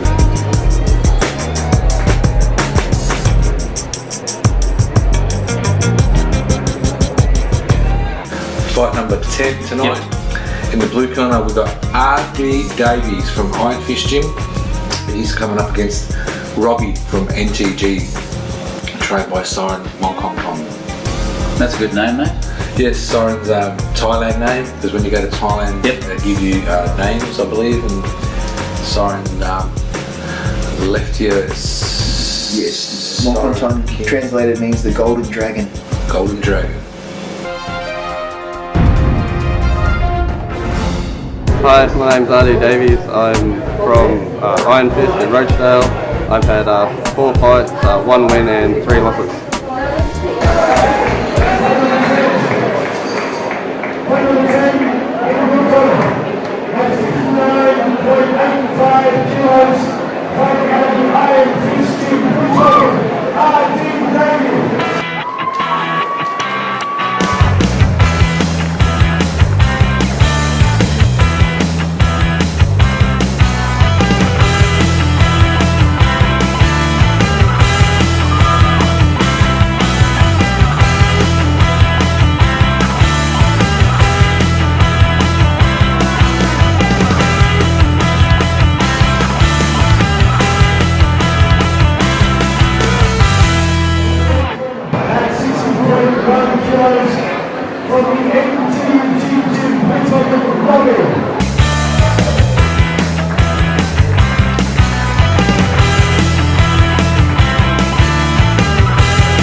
Yeah, these boys have had a few fights. R.D. Davies has had 5 fights and Robbie's had 5 fights, so the level of this fight should be a lot more.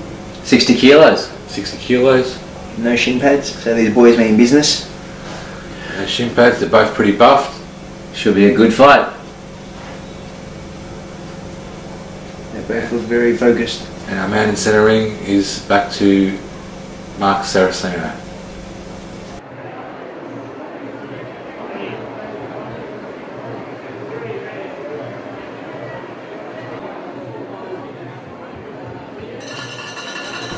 Okay, we're set to go for round 1. R.D. Davies is in the black shorts and Robbie NTG is in the red shorts. A lot more technical this fight. They're not rushing in crazy like the previous fights. They're taking their time, they're picking their shots. A lot more cleaner with their techniques. Oh, nice overhand. Oh, he lands with a nice overhand right, RD.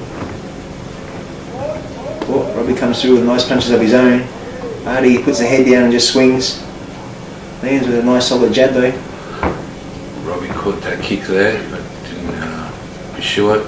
Good left body kick there by Robbie. Oh, gets the takedown. Yeah, nice work. Both boys go downstairs low. RD throwing out the sticky jab. Oh, and a bit of a sloppy right slap. Again with that crazy overhand right by RD. Oh, again, for the 3rd time and it's finally landed. Robbie comes in body and again with that overhand right. It's not a punch you often see in Muay Thai. It's more of an MMA stroke. The overhand thrown like that. If it lands, it is effective. It's very, very heavy.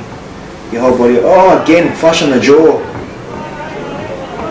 Again, it's his favourite move. He's found his mark. We might have to nickname this the RD punch.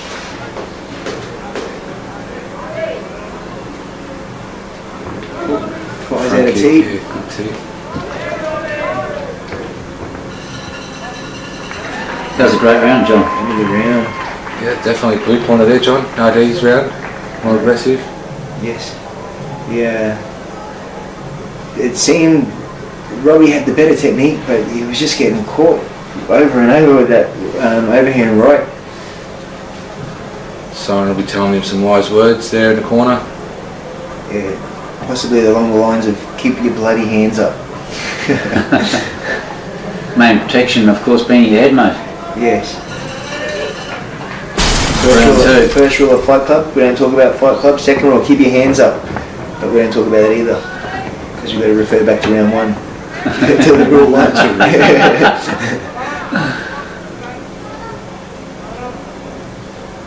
we go. He's going to look for that overhand right again, or is he going to start changing the game a little bit? Start mixing it up. Robbie moves forward. Ooh. Oh, nice knee to the belly. Robbie ties him up in the clinch.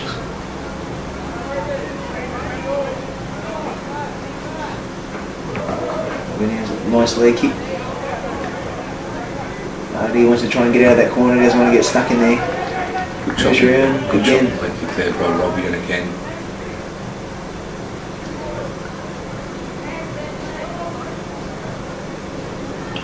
Well, both boys exchanging techniques. Robbie's going downstairs, lowered both sides, left and right leg kicks.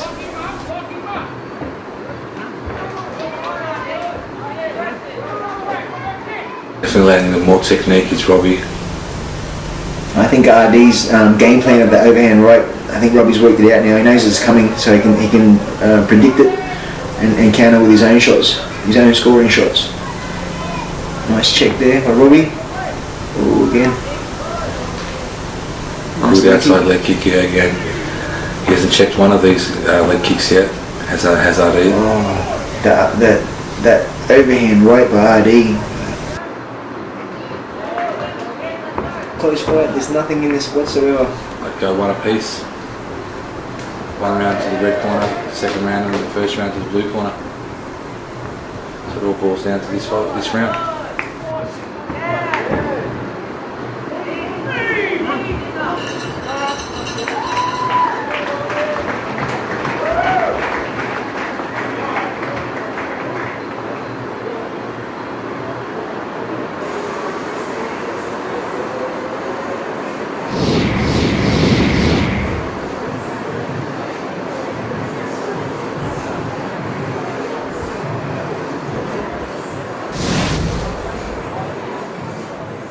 Now, John, with the guys with their bouncing foot at the front, yes. What's that to sort of psych them out because they don't know when the kick's coming, or the round kick, and right. Also for French, you need it to a head trigger. Round 3. As soon as they come into range, you can push them backwards with it, so that they don't come in. And RD's come out with a different aggression now. He knows he might have lost that second round.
let's go straight down the ring and check out what Dave's got to say.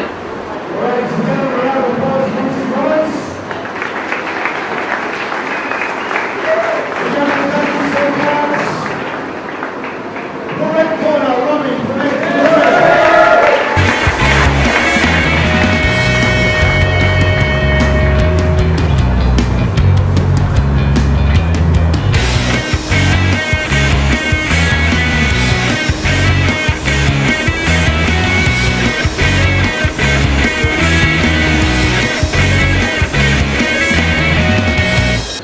Who have we got up next, Paul?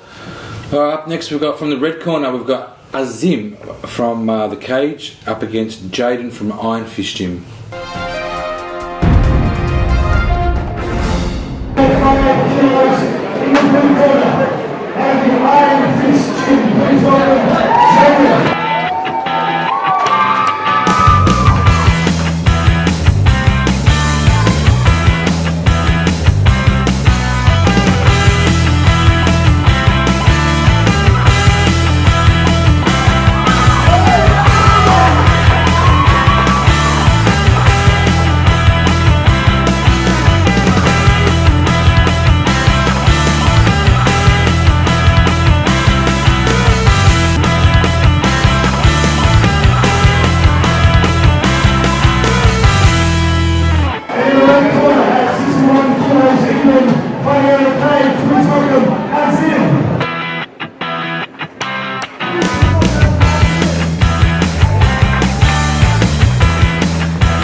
Here we go, round one.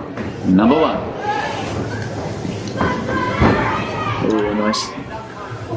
Both boys are springing up on their toes. Once again, it's a lot of it, so they'll be fast and aggressive. Oh!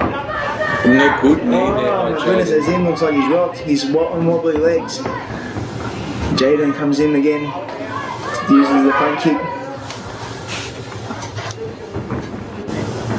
Oh, they tie up in the grapple, but not much is happening. No one's really scoring. Well, Azim comes through with a flurry of kicks and a knee. Time and Jim breaks him up. Oh, a good front kick there by young Jaden. Oh, he didn't put the hands. He's letting go. Oh, here comes Jaden again. Oh, and going for a takedown and can't get it. Oh, good work by Jaden. Oh, nice. 4 or 5 dumps attempts in, and Jaden managed to stay on his feet. So spent a lot of energy there trying them dumps there. He's like a cat. Comes in with a jumping knee. Could have been a little bit south. Oh, it doesn't show any signs of being a low shot. It comes back again. Oh, Azim comes in with again. Oh, both boys spending a lot of energy trying to get the other one taken down in the clinch. Oh, Jaden goes high, just misses. Lots of good kicks coming in here. Oh, just misses with the right hook, Jaden.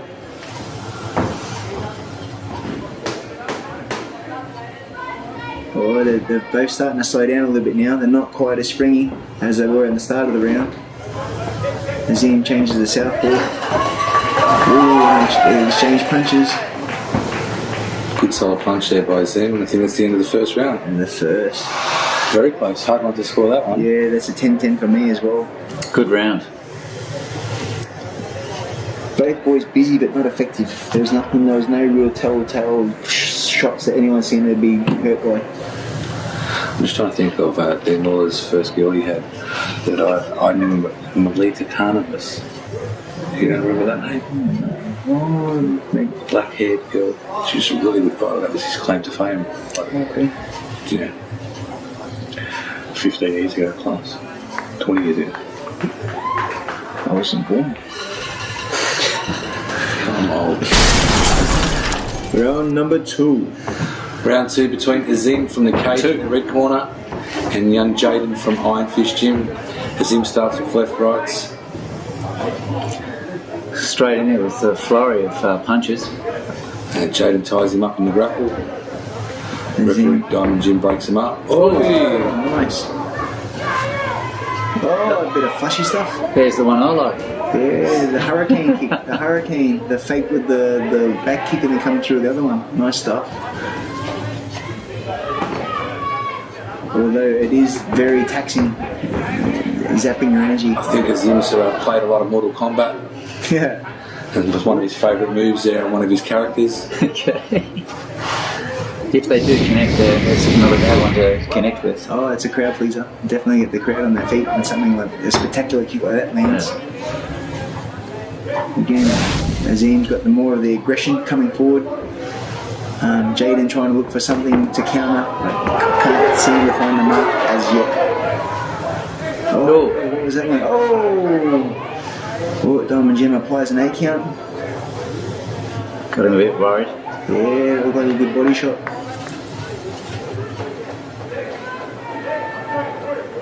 Yeah, he's okay. Azim's in the corner, ready to get back out there. The fight continues.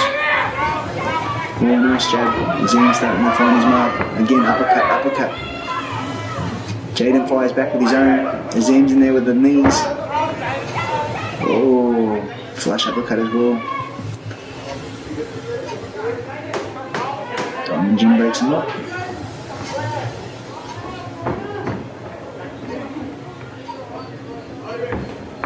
Again, Jaden just going by the body language, can tell he doesn't have that confidence as he did at the start of the first. It's the end of the second round. The second.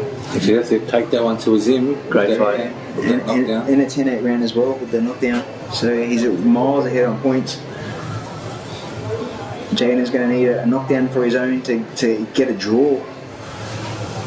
So Azim's here in the corner. Couldn't blow out a candle. Fit as a fiddle. Again, a massive crowd, all staying to the end of the show. No one leaving their seats, waiting for the main event. We've definitely got some good fighters in this comp, mate. Yeah, the future for Muay Thai, people keep saying that MMA, but a lot of the fighters that are coming out of the Muay Thai, Round 3. Our future's still very good. Whoa, and both guys go to the ground. Jaden throws a right hook. Azim straight back on him though. See if Jaden something that special.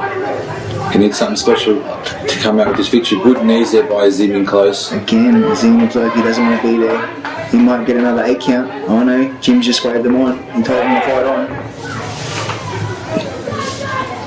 Jab and hook there by Azim.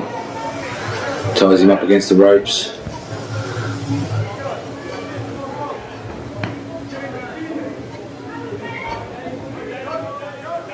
Jaden throws a lazy leg kick, not much steam behind it. Oh, that's high! He lands a right hook, he's down! Crazy, the crowd's down. Crowd's off their feet.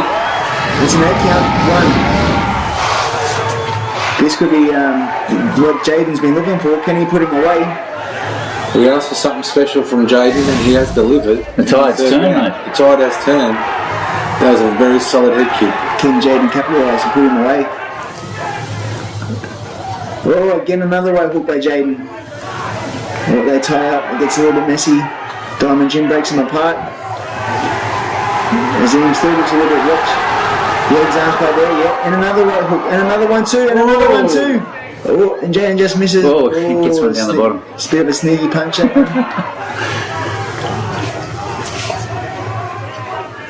Could be getting close to the end of that third round. Oh, nice. Cool it there by Jaden. Considering after the second round to come back with a head kick. What a champion effort. What a great fight. This is fight of the night for sure. Mate, this is what the people come to watch, mate. Good fight. What a hard job for the judges to decide who the winner of this bout is. What do you reckon, guys? Paul, who do you think? Which way are we going to go? I'd say a draw. Mate, I'd say a draw as well. They both deserve a draw. Yeah. Like the first round was even, the second round was clearly Azim's, and the third round was clearly Jaden's.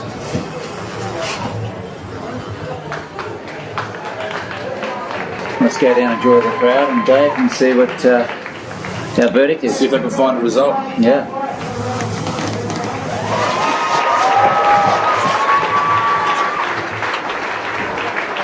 3 more to go. We'll get it in, John. Beautiful. I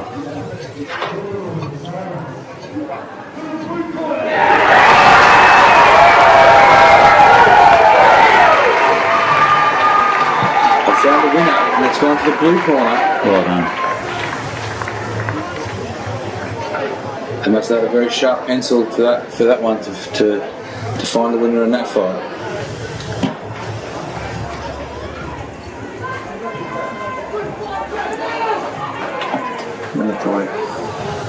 Definitely fight of the night so far. Okay, we're getting close towards the end of the fight. We've got 3 more fights to go. Who's our next couple of fighters? We've got from the red corner, we've got Dow from Urban Fight Gym. He's up against Eddie from Broadbeach Muay Thai, and it's at 82 kilos. Okay, so we're moving up again. We won't call them heavyweight, but middleweight. No, light heavyweight, 80 kilos. Yep. John Wayne. Yep. Light heavy, 80. Yep. 82. Yep, light heavy. The MMA and the Muay Thai have different weight divisions. The MMA goes towards the wrestling, and the Muay Thai has traditional boxing weights. So it gets very confusing when they say middleweight, welterweight on the UFC, and then the Muay Thai is where it's identical to boxing.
Paul, do you know much about either of the fighters? They both had 1 fight each, both for 1 win each, so they both come from good gyms, so I think we're going to look forward to a good fight. Pretty equal sort of all around for the guys. Yeah, it looks like he's got the height and the reach. Round 1. So we've got Dow in the black shorts from the red corner, and we've got Eddie in the blue shorts from the blue corner. Comes out of a frantic pace. Yeah, it's crazy. Goes for a head kick. Swing and a miss. Good kick and a check there by Eddie. Good front kick by Eddie. Ooh, Dow looks like he's got some power behind those kicks. Pushes him off balance.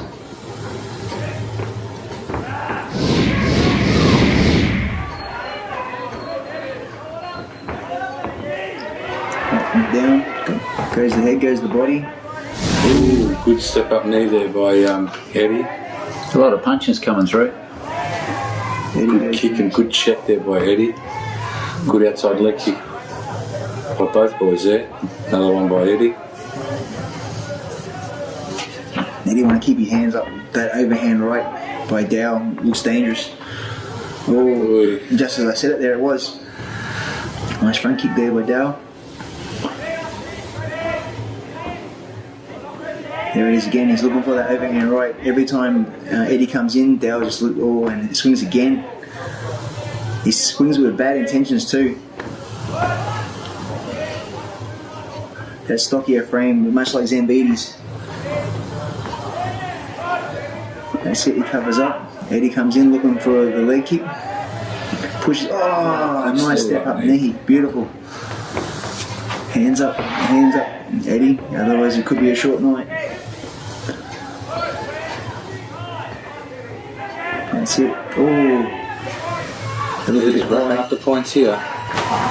His first round. It's going to be a hard one to judge, do you think? Oh, I'd give that first round to Eddie, I think, John Wayne. Yep, just on work rate. Just on work rate, better technique, aggression. Boys look like they've still got a lot of steam there, mate. Yes, still 2 rounds to go. Yeah. See how they fare in 4 more minutes.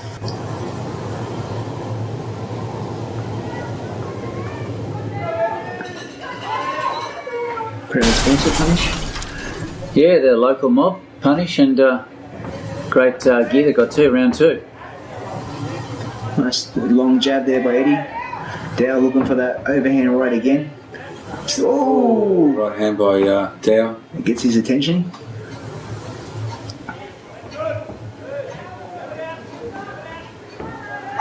Good outside leg kicks there by Eddie, and again.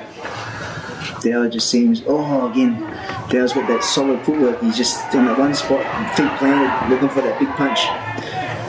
Again, where Eddie seems to be up on his toes a bit more spring in his step. A bit more versatile with his attacks. It looked like he hurt his arm there with that body kick. He's seen it shake it off. I wonder if Eddie's seen that one. I wonder if he's going to go for it again. Good check there by Eddie. Ooh, that overhand right. Bang, nice chopping leg kick. Like, ooh, misses that with that one. Dow seeing it coming, pulls his leg out just in time. Again, a swing and a miss. Oh, beautiful step up knee.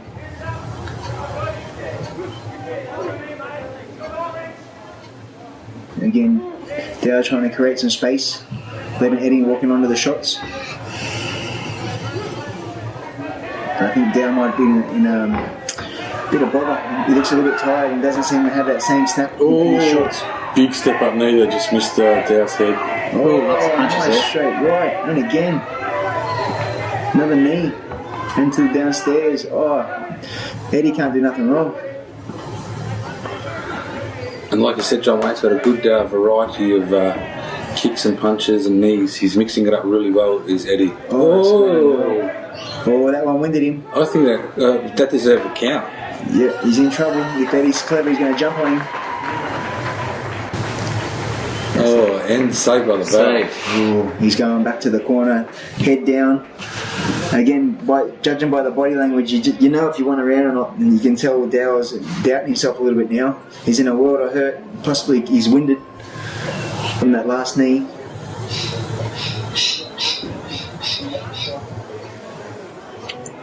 I think the boys are asking him if he's still right to go. Yeah, they've got to get his confidence back. They've got to make him believe in himself. He might have got hurt that second, but he's only one punch away. If the boys can talk him into it and tell him, look, this fight's still yours, don't give up yet. Round 3. So he's just chipping away. Dow's just going low, trying to take away a bit of the spring in Eddie's step.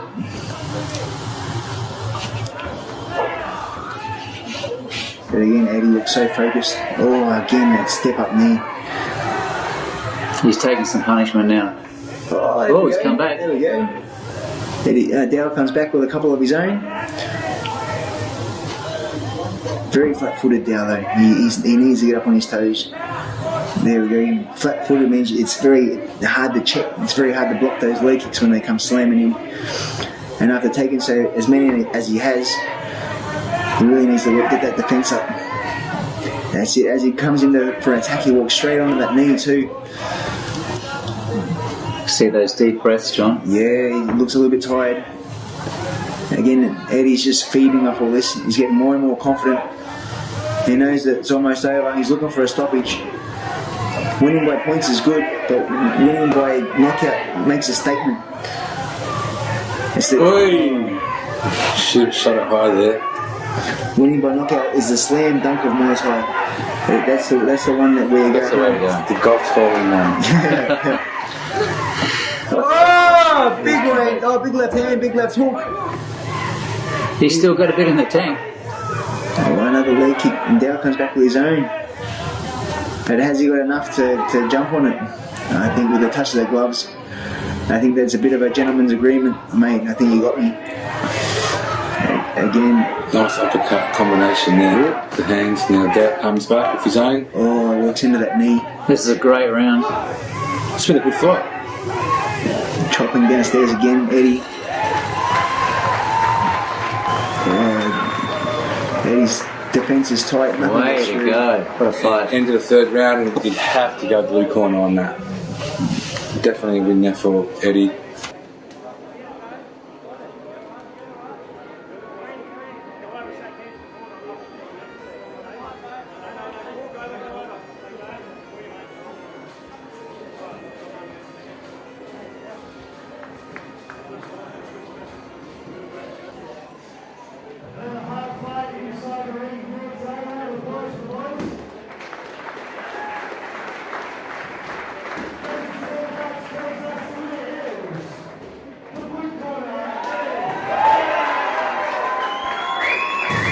And David he announces the winner, and it's Eddie. Well done. From Broadbeach Muay Thai.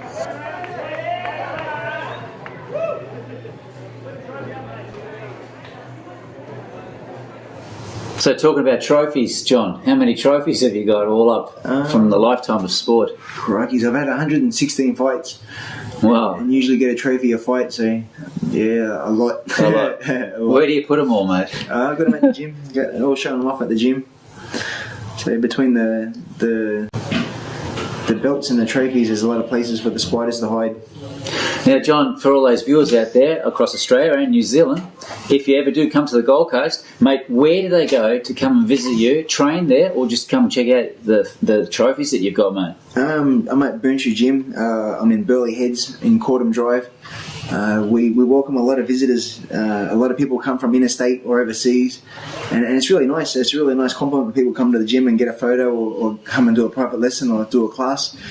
We're always welcoming for everyone that comes in and says g'day. So it's really cool to be one of the almost like a theme park. People come for the rides, but they also come in to check out the gym. So yeah, we've met a lot of people over the years. It's been really good. When you're visiting the gym, you're also visiting an icon, 10-time world champ, John Wayne Parr. Oh, stop it. Yeah. I'm shy. Hey, I'm Nathan. I'm 28 from Bloodshed, Muay Thai. I've had 2 fights, 1 win, 1 loss. Yeah, that's pretty much it. Ladies and gentlemen, just 2 fights remaining inside the Prophecy Fight Center. Our next fight, fight number 14, in the blue corner, at 69.9 kilos from the Bloodshed Gym. Please welcome Nathan.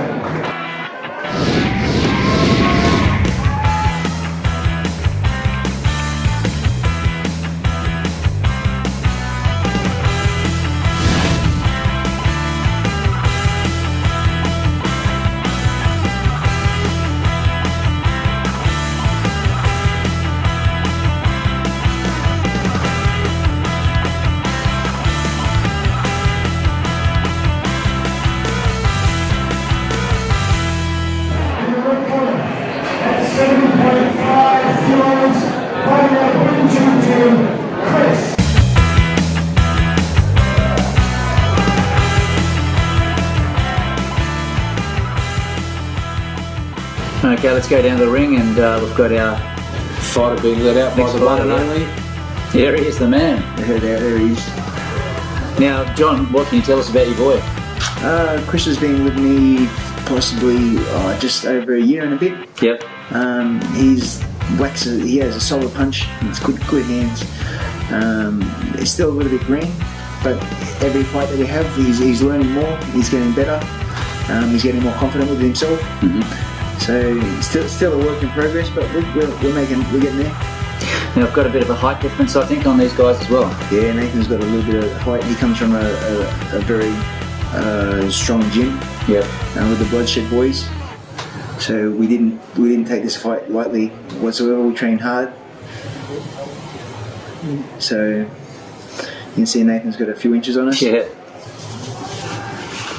What weight category are we looking at on this one? 71. 71. Okay. So just at middleweight. There we go. So we've got Nathan in the blue corner, trained by Dwayne Glasgow at Bloodshed, and in the right corner we've got Chris Clark, trained by the man himself, John Wayne Parr. Into round one.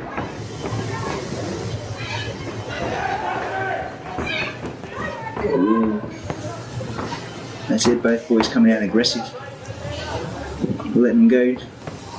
Nathan's got a good variety of kicks, all up to the body. That's it, chops down low with that body rip.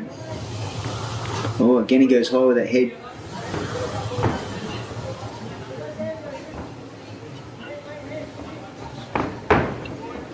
Stalking each other, stalking each other.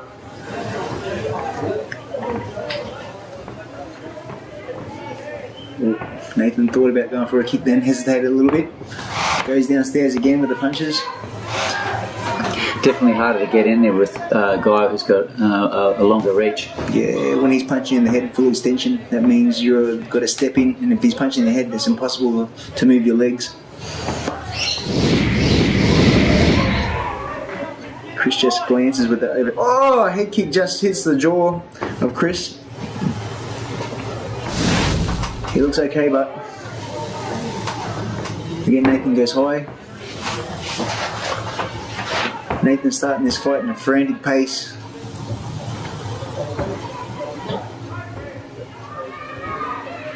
Oh, he's doing good, landing nice solid punches on Chris's chin. Oh, copped a good one there. Yeah, Chris let go with a nice left hook. Knees there. Oh, again another hook, another hook. Oh! Fires knees. Chris is going for the knees and the right hand and the hook. Mate, he's really giving the big fella a run for his money. Yeah, tomahawk's another play count. Yeah. Taking some deep breaths. Trying to focus in. The eyes are probably a little bit glazed over right now. Fire's called back on by Michael Tomahawk. And first. Wow, that was a great round there, mate. Hey, John, just tell us what's going on in the corner there, mate. Yeah, telling him to relax, have some big breaths. We've got the 8 count, so we're winning the fight. Okay, it's just a matter of keep applying that pressure and don't do nothing silly. Don't get caught.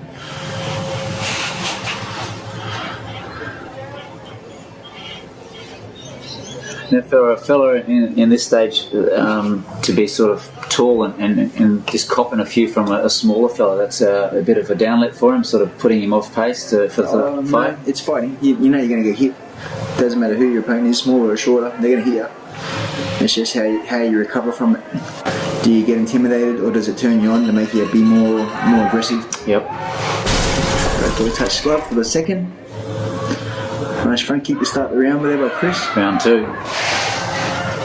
Oh, nice body kick to. Oh, another leaping left hook. That's it. Chris flies off some knees. Good solid shots there by Chris. Jeez, you see Nathan's head's rocked back and Chris is after him. He's lining him up. Give it another count here. Good stuff there by Chris Clark. Great fight here, guys, viewers. I hope you're enjoying it. Of course, the best fight's coming towards the end. We've got one more fight coming up. Here we go.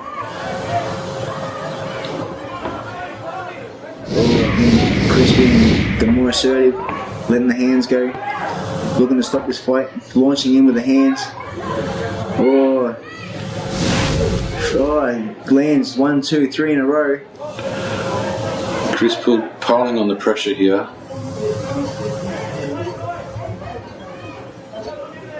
Ooh, a nice stiff jab, but then Nathan answers with a straight right of his own as well. Ooh, goes for the body kick. Oh, Chris launches in again with a 1-2. Both boys moving around, trying to get some air. Oh, nice catch to the right hand. Oh, they both look like they're swimming. Oh, Chris lets go of the overhand, just missing the target. Nathan comes back with his own techniques. Again, just out of the way, Nathan, with the body kick, and again.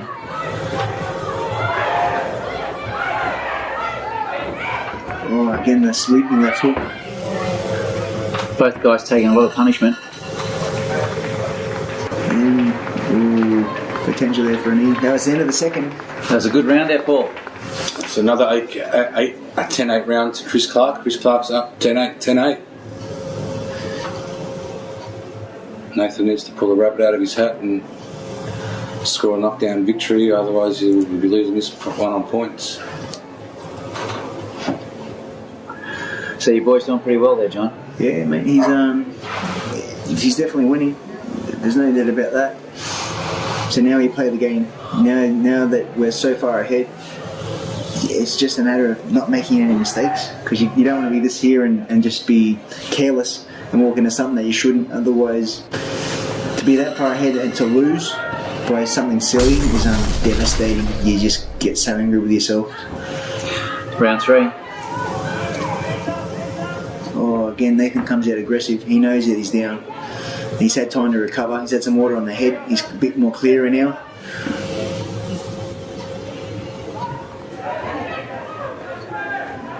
That's it. Both boys a bit tentative to jump in. Get tied up in the grapple.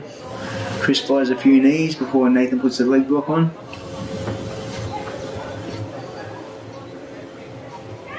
Oh, nice job. They rocked him a bit. Rocked him. That was a solid job. Oh, another one. Again. Oh, just lets go, unleashing those hands. Oh, overhand right, finds the hole, finds the gap. 2 by Chris.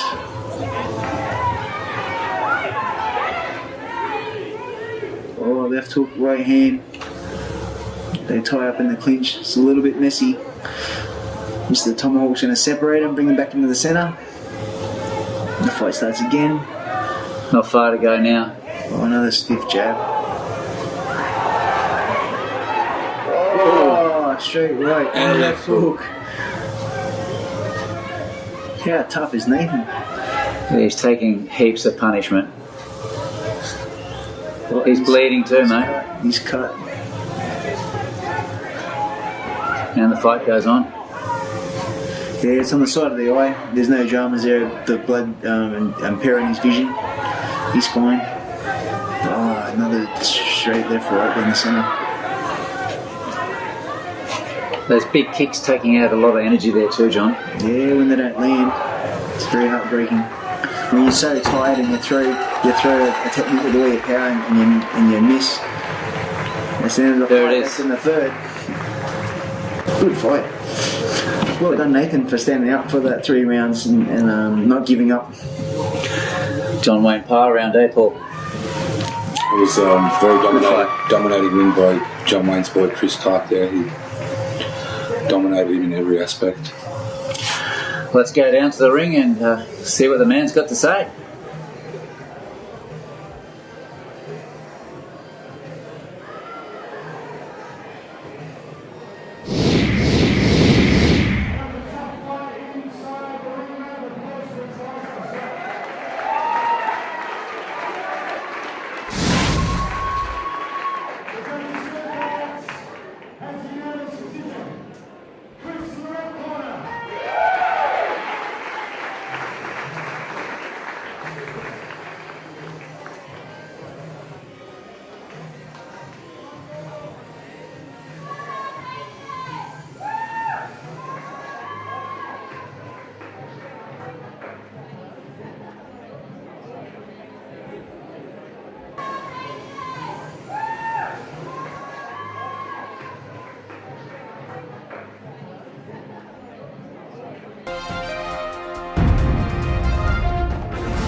So we know much about these fighters, John, Paul? Yes, David's had about 12 fights. Yep. Gordon's had about 8 fights. And being the last fight here today, Just the most experienced. Most experienced out of the card. Yeah. Yep. Going wearing shin guards or head guards. Yeah, it should be a good fight.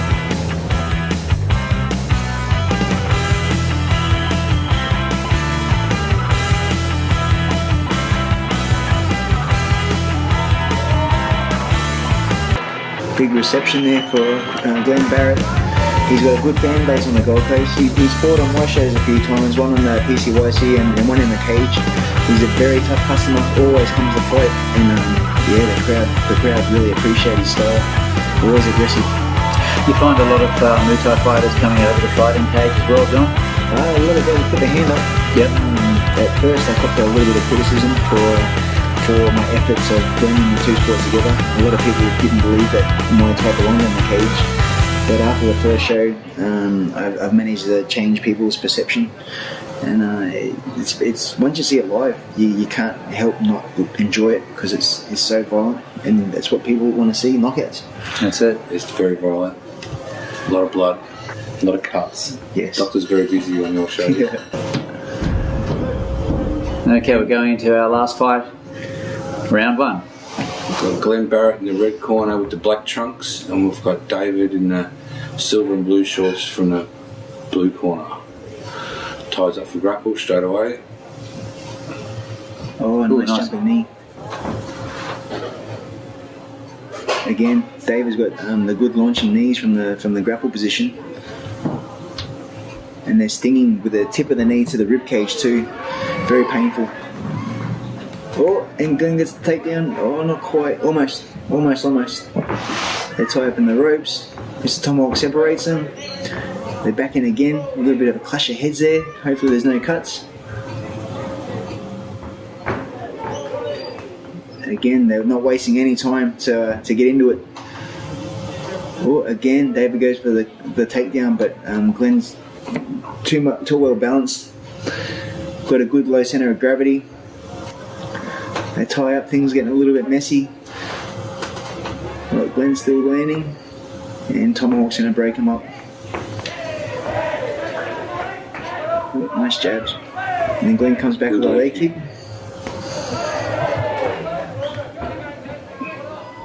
Oh, nice body shot.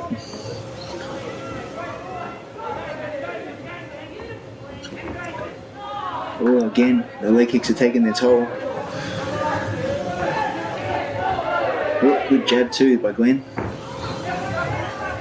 Definitely the more busy of the two fighters. You can see the experience here a lot different to our first few fighters.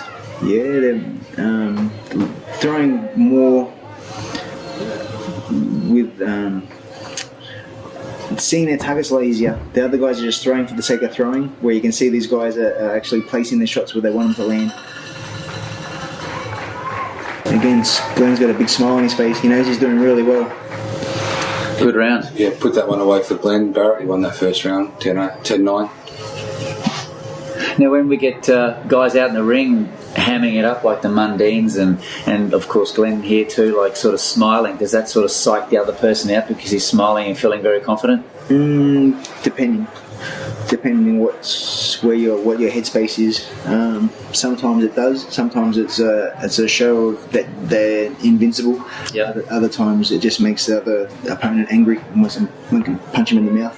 Okay, so that's worse. Okay.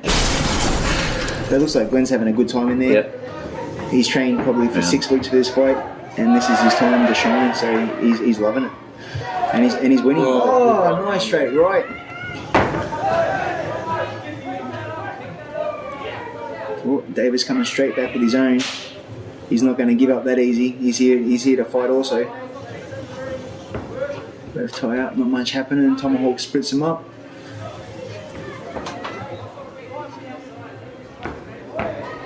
Once again goes for the takedown, but can't get it. Oh, big punches there by Glenn. And again, 1-2 down the centre. Good knee there by Glenn. And they tie up. Oh, nice leg kick there by Glenn. As David goes for the jab. They wrestle for position. Oh, looks like Glenn might be a little bit cut. There might be a little bit of trickle of blood down the side of his face. Oh, nice right hand on the side of the jaw. Ooh, some good again. Oh, that one could have rocked him. But no, David straight back again. These two guys are dynamite. They're just going for it. Great fight. Now, John, I don't see any elbows. No, I don't think this fight is an elbow fight. I think it's Muay Thai. Knees probably to the body and the head. Would that be right? Yeah, 100%. Knees to the body and head, no elbows. Okay, so there is different styles of Muay Thai fights. Yes. There's more amateur style where it's just knees to the body. Yep. And then you progress to knees to the head. And then once you're confident feeling there, then it's you start to incorporate the elbows. You don't want guys fighting elbows too early in their career. They're too much damage, too much cuts. And guys that don't have a proper guard yet don't deserve to get stitches at this early stage. End of the second round. It's a great round again for Glenn Parr. One more round to go for the end of the fights, mate, and we've had a great day of fights, Paul. It's been a long day, but it's been a great day. There's a lot of talent there, from young ages to more mature ages. Here we go for our last big one, guys. It's been a hamburger with delight. Round 3. That's it again. David starts it with 1-2. Oh, nice uppercut there. Good knee in close there by Glenn. Oh, big right hand by David. Good uppercut by David. Oh, they're both swinging now. David has a little bit more urgency behind his punches. He knows he's down. And David knows he's down. He's got to pull the rubber out of his hat in this one to win this fight. Again, Glenn's not going to let him take that victory away from him though. Oh. Again, they tie up in the clinch. They exchange a few knees. Nothing really scoring effectively.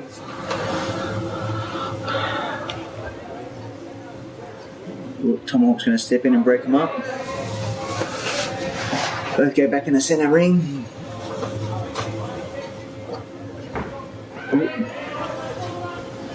Here we go. Nice 1-2 there by Glenn.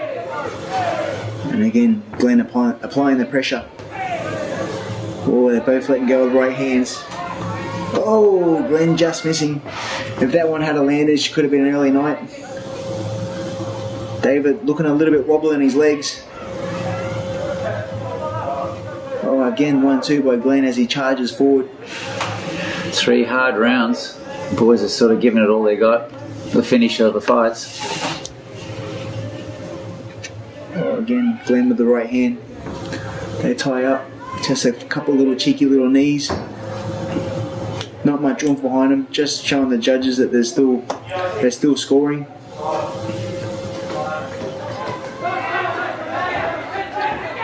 I don't think it's too much longer to go, Paul, for the end of this last round. No, mate, we're at the end here. Both boys have come to fight this fight and they've done a good job. Yes, that's it. It's the end. Which way do you reckon we've gone, John? Look, I'm not a betting man, but if I was to put down $1, I'd have a dollar on, probably $1 each way. But no, I'd go definitely Glenn. Glenn worked the harder, landed the more dominant shots. Dave was there to fight, but just Glenn's work rate was just a little bit too much for Glenn tonight. Let's go down the ring.